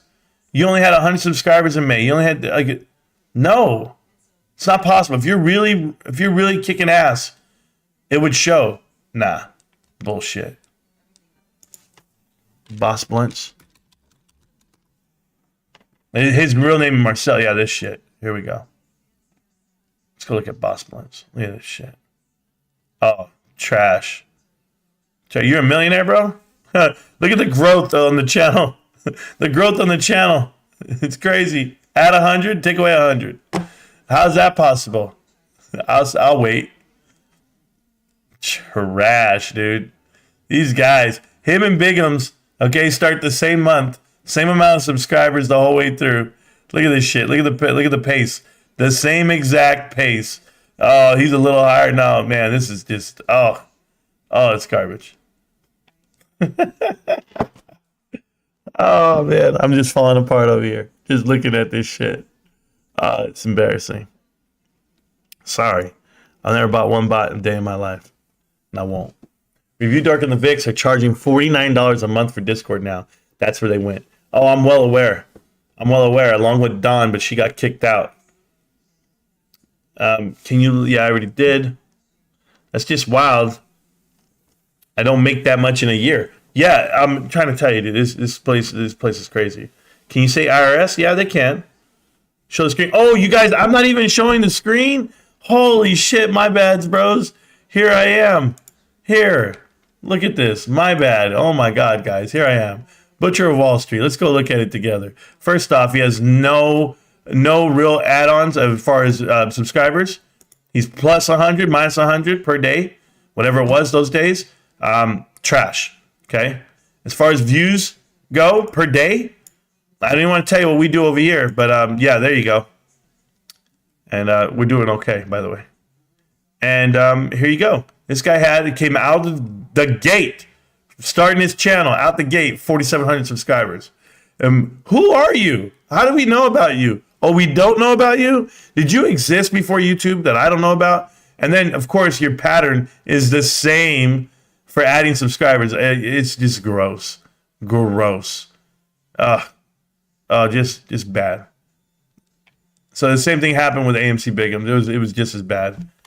AMC Bigums. There you go.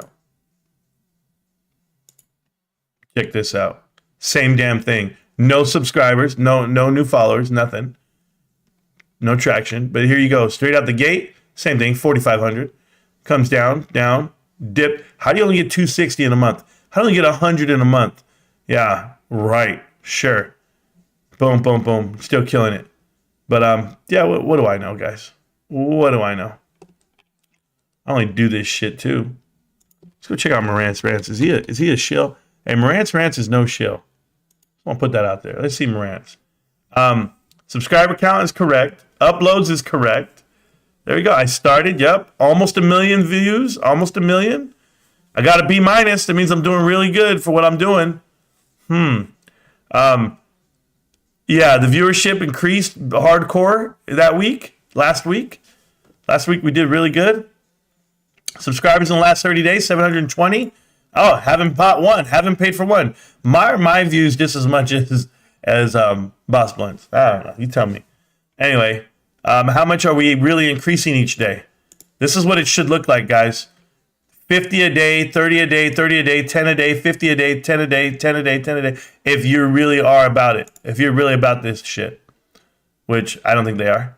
This is me. Views per video, I'm going up. Okay, I'm going up. I started down here and I'm going up. I don't know what to tell these guys per month. We've gone 3 times higher. So if you guys want to be a part of this journey with me, pat yourself on the back because we've gone 3 times higher. We had an increase. Went from 25K to 75K a month on views is what we're doing. Subscribers wise, came in, still going. We know we hit, look at this, 60 subscribers. I still remember. I grind this shit out. Going up, up, up, coming down, up, up, up. Nothing crazy. I got 30 subscribers in November. It was actually like 15 in my heart. And boom, 430 so far in December. So that was great. But doing our best. Totally different. I'm just trying to show you guys what it really is. If you're grinding. Yeah, that's funny, huh? On the views. How am I getting as much as those guys? I'm up 156% in the last month. Keep working. That's it. Maybe we're saying the truth. Maybe that's happening. Or maybe YouTubers are quitting. And then those guys are finally coming over and saying, what the hell happened? And then I explain it to them. So there you go. Pantheon as well as Blunts and Bigums. Yeah, Pantheon doesn't really post though. I know all about them. They also add their PayPal accounts. Oh man. I hear that there's 21 spots left. Marantz, you're not much better than these streamers pumping me S&P $5 stocks. Okay. Whatever the hell that means. My AMC for life. Your name is AMC for life. Okay. Have you figured out your stock yet? Have you figured out your company yet? It's gross. What's your journey to GameStop, Marantz? Well, what do you mean? Like, how did I get to GameStop and investing? Oh man, I've said this story 100 times, dude. So do you talk stock or nah? Sour, is that your name? Sour. That's your name? I don't even know your name. Yeah, you missed a whole live stream at the beginning when I did that part. Addition to that, I talk fundamentals. I break down balance sheets, and I go over it with you. I have some notes here that our quarter 4 is going to be around 37 to 42% of our sales for the year. So if that's the case, then we'll see how it works out with the projected numbers that I have. I'm going to go in there and look. I do a lot of talking, bro, but you're just going to have to get the gems out of it. It's tough to find me. It's tough to find out when we're actually talking about stuff. I had somebody tell me the other day, they were like, I think it was yesterday. They said, hey man, the best part of your stream was when you explained why GameStop's profitable and you started listing off like why it was down this quarter. Like you never really talked about the pay to the executives that aren't there anymore. You didn't talk about inflation versus whatever. You didn't talk about FTX versus it. Was like that $90 million seemed real small. And I was like, well, maybe you guys are listening or maybe you're not. But I don't repeat myself every day for a reason. I don't come in here and be like, GameStop. No, there's other stuff to talk about. Sure. This shit just keeps rolling, bro. These guys are getting caught with their pants down. That's on them. John Jar Beats makes a video. I love it. I want to post it, every day. I want stuff like that. We got other stuff to do. If you want to talk about GameStop fundamentals, go watch the old videos. They're there. But I like today. I did it today. I did it this morning. Go ahead and watch the video, man. It's 3 hours long so far, and it's really good. That's all I can tell you. You were there or what? Rubes, you were in there or what? I don't know what we're talking about. 18 spots left. Are you talking about the Common Sense Investor? Or who? I don't know who they're talking about, but yeah. Anyway, damn, you making money, wink, wink. No, not what you think. If I make $50 an hour in the real world, what does that? I'm just averaging. I don't even know. But let's just say I make $50 an hour. What I need to do? How much today? $150? I won't do that. I won't even get near the 10% of that. So, no, I'm not making money. I'm losing money. Very much so. Yeah, Marantz, how's it hanging? Low and to the left, Sam. How you doing, man? Yo, you gonna eat your cornbread? Yeah, I'm gonna eat my cornbread, fool. You might be way behind on the chat there, Willie Bobo. I was talking about that a long time ago. He was on both shows and brought on HYMC interview, and brought on the HYMC. Oh yeah, no, that's just I know who Pantheon is. He sucks. He's not smart. I honestly, guys, if you guys know how I feel about it, the videos that he does, he's done like 2 of them now that I've seen in detail. They're too produced. That's a giveaway for me. Remember, I make content. Okay. The same thing happens with Markets with May. It's not that you're so polished and professional. No, I understand how to produce something. Like if you're a real person, you're behind a camera, you hit record and boom, versus the guys who have a produced show with graphics and the way they go about the presentation, the edits, the cuts, the lighting, the makeup, everything I look at. So when I look at Pantheon's channel or his 2 videos that he put out, he put on a full-on slideshow of like a historical thing about the stock market. It was crazy. It was an hour and a half long. And I thought we were here to talk about the split, or I thought we were here to talk about the conversion from ape to whatever. I forget what I was watching. It was him though, and I was just like, this is crazy. Like I'm telling you, the amount of time it takes to put together that slideshow is an infinite amount of time, and you're not doing it by yourself, or you're not doing it because whatever. Maybe I've done slideshows here too. My shit has about 7 slides. And I go in depth, but I know how long it took me to do them, and I'm good at doing them. So I want to know what his whole approach is to it. You can't tell me AMC fundamentals, and you can't tell me AMC manipulation, because none of that exists to the point or the level at which they want you to make it. They want you to believe it exists. Okay? It's not accessible to you.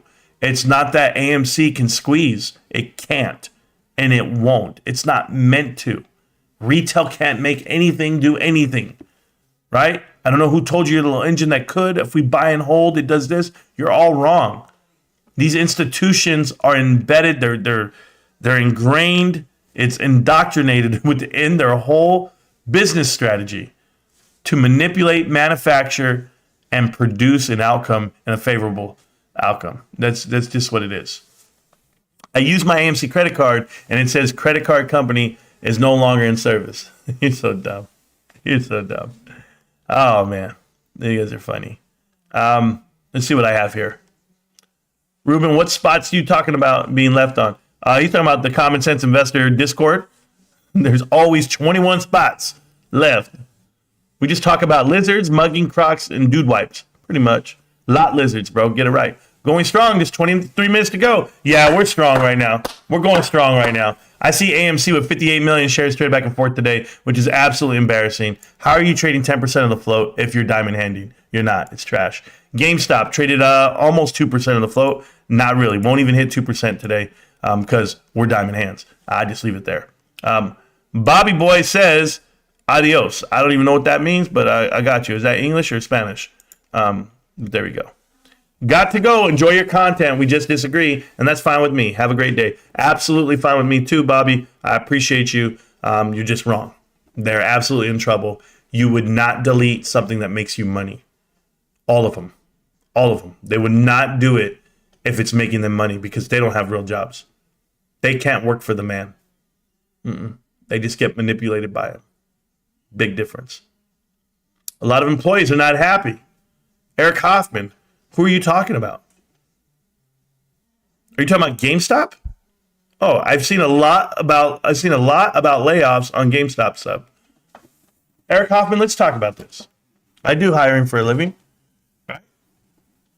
I'm the HR director. All this shit I got on my plate? Sure. Let's talk about it. There might be 5 to 7 employees at a given GameStop. I'll even give you benefit of the doubt, 9. Okay, I don't see how you have 9, but I just say 5 to 7 if you're lucky, depending on where it is. But for argument's sake, I'll say 10. Okay, 10 employees are unhappy with the fact that GameStop's shutting down a store and they're getting laid off. That is an entry-level position. I saw a store director who's very good. She now covers 2 different stores. I went to one, she was there. I went to the next one the next day, she was there. What are you doing? She's like, I run both stores now. That's being extremely efficient.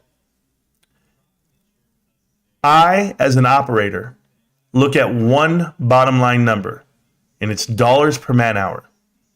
Okay? How can I produce dollars per man hour that I pay? And if I'm doing the math, and I'm so oversaturated with employees, their pay goes up every year, or it should. Their benefits get more expensive every year, and it will. So from a business standpoint, you probably can't sustain and or afford those employees. They're upset at what? Can't keep everybody. They need to grow up and live in this world. If you've never been fired before, if you've never been laid off before, then you're extremely fortunate. If you've never been without a job, you're extremely fortunate. But what I would encourage anyone to do is have multiple jobs and get out there and interview. Interview. The hardest problem you're ever going to find in the corporate environment, GameStop is a corporate store, is that those employees got the job very young and it's the only job they've ever had. And they don't know how to interview. So when it comes down to getting promoted for a position anywhere, I've got to interview you. And guess what you're going to be? Let me ask you a question. When was the last time, or tell me this, explain to me about a time where you wish you handled a situation different with the customer. Go. Well, it was at one time the guy asked me for a Call of Duty, and I told him that we had it, and told him to come on in, and by the time he got here, we sold it, and yeah. So there's going to be a lot of scenarios like that where they're just explaining things about GameStop scenarios, but how is that going to help you in transition and to show you that they're worth leadership positions? It's all entry-level positions. The guy's going to subreddit. Trust me, you get fired from a GameStop or you get laid off, or who's going to a subreddit to tell you a sad story? Oh my God, I can't believe they did this to us. They took away my livelihood. It's a brick and mortar retail store. It's not a career. If they went to damn Reddit to type all that up and put out their energy, they should have took their ass to Indeed.com and put up their resume and get ready to polish some shoes and iron some clothes and get their ass and go find a job. That's what they should be doing. Not making these damn... I don't give a shit. I wouldn't read one article off of there. It does nothing to me. It does nothing for me. Because those are children crying about the benefits of a first world country. First world problems are not real problems. They're not. How many jobs are out there? Ask Joey Biden. How's he doing? Oh, yeah, there's so many available jobs. We got to keep laying people off anyway. It's the time to hire somebody. Everybody got their fiscal budget for annual hiring. Let's go get it. Go get hired somewhere. But if you were worth your weight in salt, if you were worth it, then no one's going to fire you. No one's going to let you go. You better be a producer. You better kick ass, and they would keep you. If your store was producing big numbers, they would keep you. But you can't. You can't please everybody. It's business, man. No way. Cutting the fat is worth it every time.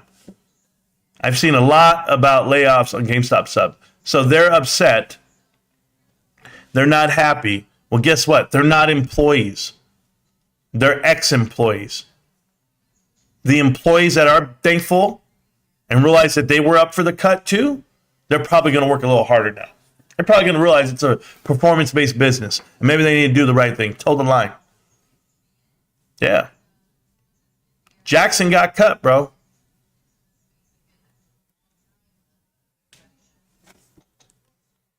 Thanks for that's part of being an employee, though, Eric. Exactly. Stacks will tell you. How many times you just go, man, I can't even tell you how many jobs I've had. You guys ready? Somebody get a piece of paper because I've never wrote down how many jobs I've had. I need somebody to keep track of this for me. I'm going to list all the jobs I've ever had in my life. I think. I was a cook and a delivery driver for Bob's Twin Kitchen. I was a recreation team leader, cleaned up the rec at the basketball courts, like a YMCA type thing. I delivered flowers for a company. I did promo liquor demos before for sales, almost like a modeling type thing. I'm not a model, but that's what they called it. $25 an hour, by the way. It was awesome. Like those girls who have like the Corona bottles? I was the guy. It was crazy. Done that for money. Is that a job or is that a gig? That's a gig. It's different, I guess. I worked at Quiznos for a day. Islands Restaurant. I worked at, I was in the Army. That was pretty good. I'm trying to think. Oh, Hollywood Video. Worked there. I worked for Gannett, USA Today, Cribbler.com. Sold advertising. Worked for American Honda. Had to teach people how to actually do F&I and finance and sales. Got to work for them. That was a traveling thing. Worked for Cognisa, international security company. Charged G8 Summit security. Worked for Georgia Pacific. I'll tell you all the answers, guys, to all my questions. All the secret questions that they ask you. I worked for a hotel in downtown Palm Springs. I worked for a retail company that I can't name. I worked for a really rich family. I was their private security and driver. That was awesome. Probably one of my favorite jobs I've ever had.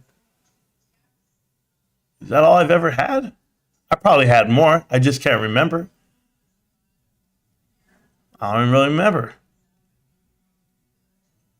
That was a lot for me. I don't remember them all. But my point is, have I ever been fired? Yes. Have I ever been laid off? Yes. The firing was bullshit, by the way. I'm still saying it to this day. I was the best employee. No, I was not. I was bad. But it was just it was a learning in progress. They wanted to hire their son, and I didn't know that part. I didn't realize I was on the chopping block. And I was just like, whatever. They ain't never going to get rid of me. Oh, they got rid of me. Hired the son. All right. Can't win them all. Rantz, you still mad? No reason. But it's okay, young man. I was once young and angry too. Model 3 dude. No, there is a reason.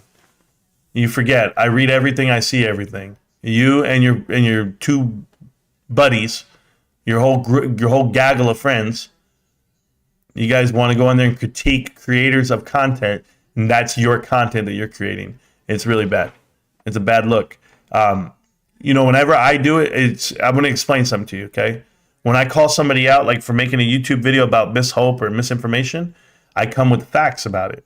I don't just say it. I explain the facts of why they're wrong. And what you guys do is you say, it's not going to happen. That's it. Like for anybody to say GameStop's not a profitable company and it's not going to progress, you haven't done any DD whatsoever. You've done no homework whatsoever. So you can't hang out with me. And you basically are in the group that's saying GameStop's going to shit. And AMC's already shit, which I agree with half of that. But no way, man. No way am I going to ever rub shoulders with you. I am who I surround myself with. I'm going to be successful in life because I surround myself with a lot of successful people. And that's it. I'm not going to surround myself with guys like you. They're upset losing district managers if the posts and comments are real. Yeah, they're restructuring the whole region for every region. I mean, there's 3,018 stores in America. They're redoing it and they're doing it great. So the people who are upset, they're just without a job. They'll be okay. He's not upset. It's like he is holding AMC stock. Well, there you go. Bottom line, if you speak the truth, you don't have to change your message or delete your videos. Thank you, Linda Real. You don't have to remember what you said either. Do shorts need to be using a margin account to get a margin call? No. So they always claim there will be margin calls. Okay, so I'll just explain that really quick, AJ. Margin is just the margin is the difference, the actual definition, right? The margin. It's the difference between collateral and value.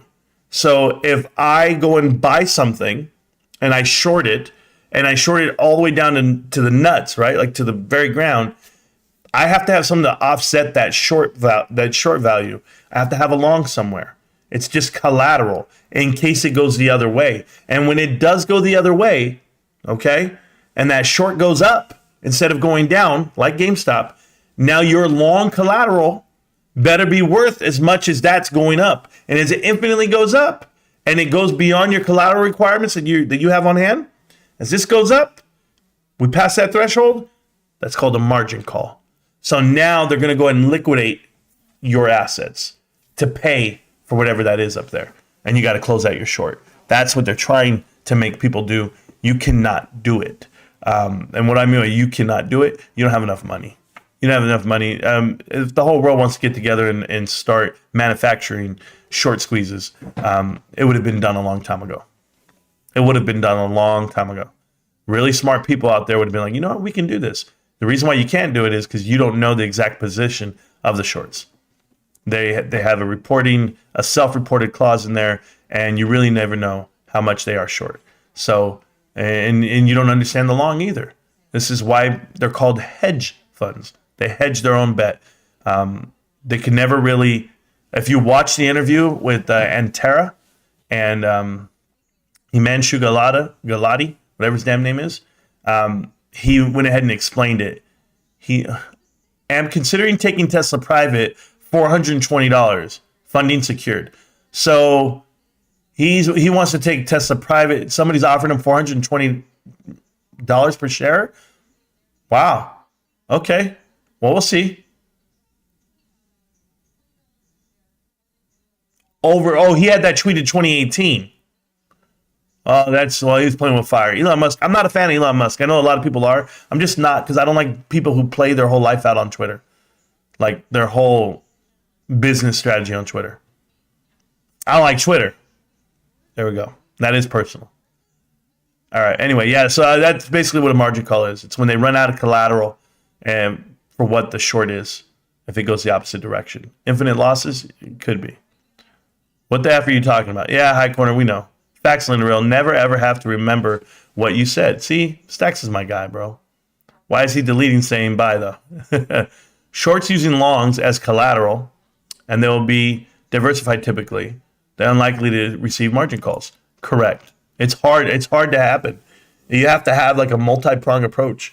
And these guys are using, ETFs as the collateral, or some people are saying they're using crypto. I don't know.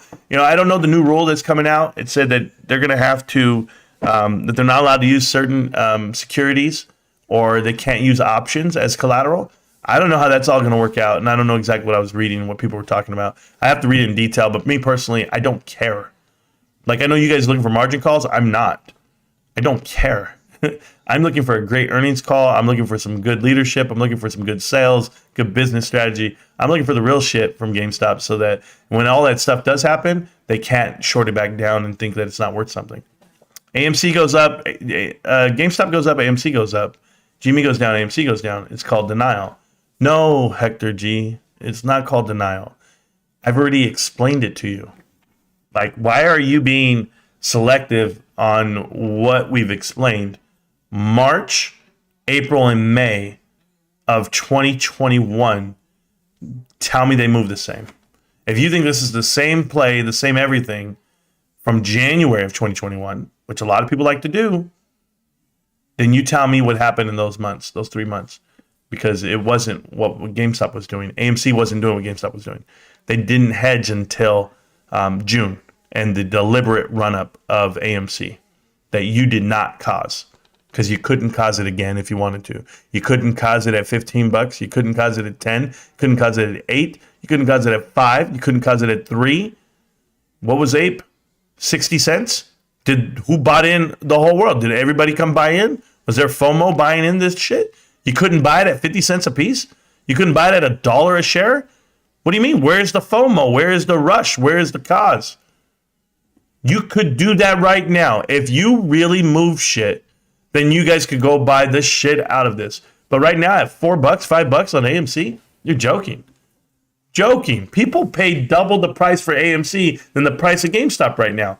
Yet GameStop's too expensive, yet you're buying AMC at $40. It's so stupid. It's like the dumbest thing ever. I really feel AMC investors at the time, and it really sucks, because I don't want to say this to you guys, because half of you guys are those guys, but you guys were just dumb, ill-informed. And we were literally sitting here saying, do you not understand how balance works, how the actual market caps work versus, the free float, what's available to you? And we've been explaining it every day we could. I believe they also closed the distribution center in Kentucky, seemed a high rent area, so probably good. Eric Hoffman, no, it's not closed until March, but it will be closed coming up. And yes, it is higher because of what they got the other two previous properties for. They got them at the height of the housing decline.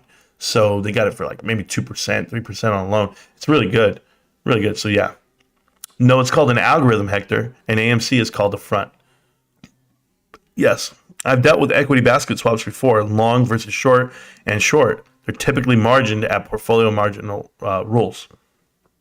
I mean, leverage is up to 6 times. Leverage is up to 6 times. Yeah, I mean, as it runs and it settles, they might even give them a day or two. It's not like you might get a margin call and you might have like 7 days to figure it out. You might get 30 days. Who knows? The T+2 settlement time frame gives you plenty of time to make moves. And, they were getting hurt on GameStop on January 28th on the run-up, but that's why they halted GameStop. And I know they halted everything else too, Marantz. Yeah, there was a reason. There's a reason, if you know all the homework that we do now.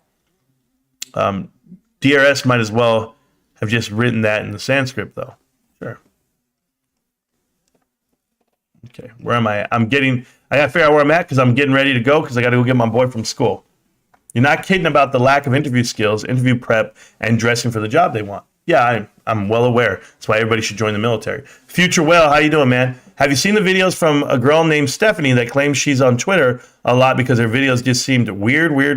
I have not seen them. I'll check them out, when I'm free today. But I'm going to be back in about 3 hours on the live stream with Tetron Invest, who is a GME investor and a GME YouTuber. I'm just trying to help him get his channel off the ground, give him some traction, get him an interview. I want to talk to him, and we're going to be live together in about 3 hours. So I hope you guys see that. It's going to be fun. The ones I dealt with, if the equity basket swap was 120 million, you'd have to post 20 million collateral. If the swap moves, then 5% in a day, then we're forced to reset, which means you have to pay. Yeah, or receive a cash swap and adjustment. Yeah, T+2, exactly. It resets monthly typically. Well, there you go. We use equities as collateral. Equities had a 50 to 30% haircut. They did last year. You got all the answers for all your questions. Exactly. Hector G, I've been doing this a long time. Like dealing with trolls, dealing with uninformed, investors. But it's not hard for me to have answers to questions when I have a dumbass, right? Like I have you. You're a complete dumbass. And look at this. I'm going to lose viewers because I call you names. You shouldn't attack people like that, right? No. Like educate yourself before you type in the chat. Ask a question. Say, hey, Marantz, how do credit cards work? Do you get a portion of it? No, you didn't ask the question. You said the truth, apparently. You said, no, Marantz. When they shop elsewhere, AMC gets a cut. It was like, huh? What's next? The gold that HYMC digs out of the ground, is that AMC's gold? I mean, no. It's ridiculous what you guys say, man. Don't do it, SPY. Don't do it. What happened to the SPY? Did it go up or down? It still came in flat. 39.28. Yeah, 39.28. Were you going further down? Because I didn't know what it was doing.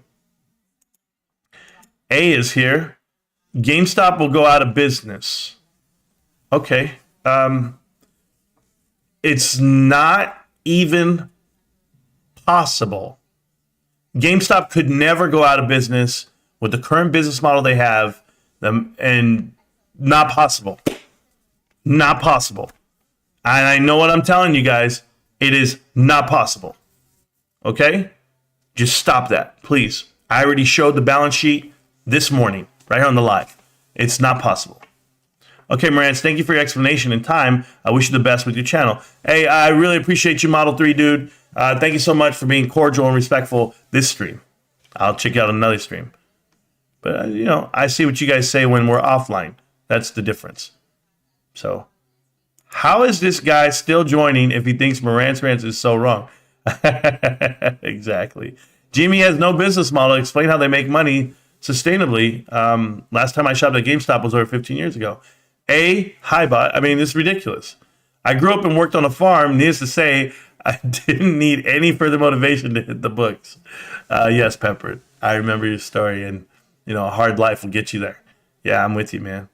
Denial is an ugly thing. When you say GameStop has no business model, explain how they make money. They have literally made money every year that they've been in business, except for 2019, 1 year. Literally. I mean, even that year, they only lost like $90 million minus the impairment charges. So, I mean, they just make money, man. I don't know what to tell you, dude. You're just not informed. You really should do it. You should really do the homework, man. And yes, welcome, Pep. I'm happy you're here. I assume you're always here. I'll be here to watch the Tetron and Marantz show. There we go. Yeah, I got to go get my boy from school, guys. I'm going to see you around. I got to eat some. I got to, get the batteries going.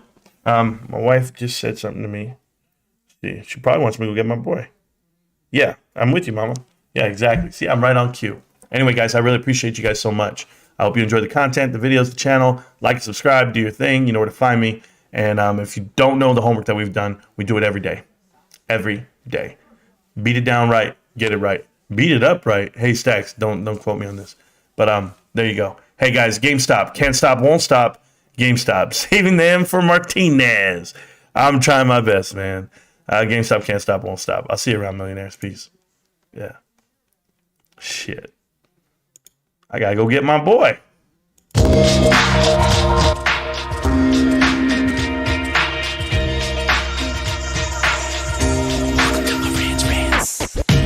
Welcome to Marantz Rantz, no advice on finance. Spin the wheel and take a chance. Get an NFT and a little education. The system got undertow, that knowledge is flotation. You wanna learn? Well, you came to right place. You pumping AMC, might get slapped in the face. Get your due diligence, know who the villain is. Don't be a sheep when the shepherd's carnivorous. So come learn, laugh, and maybe you win big. And listen up, y'all, the wheel is not rigged. Everybody get a chance in the live chat. Giotto spin wheel, you win just like that. Retail fight back and this retail winning. Y'all just wait, man, this is just the beginning. All fellow simians, GME group singing the truth. We just chillin', infinity pool swimming.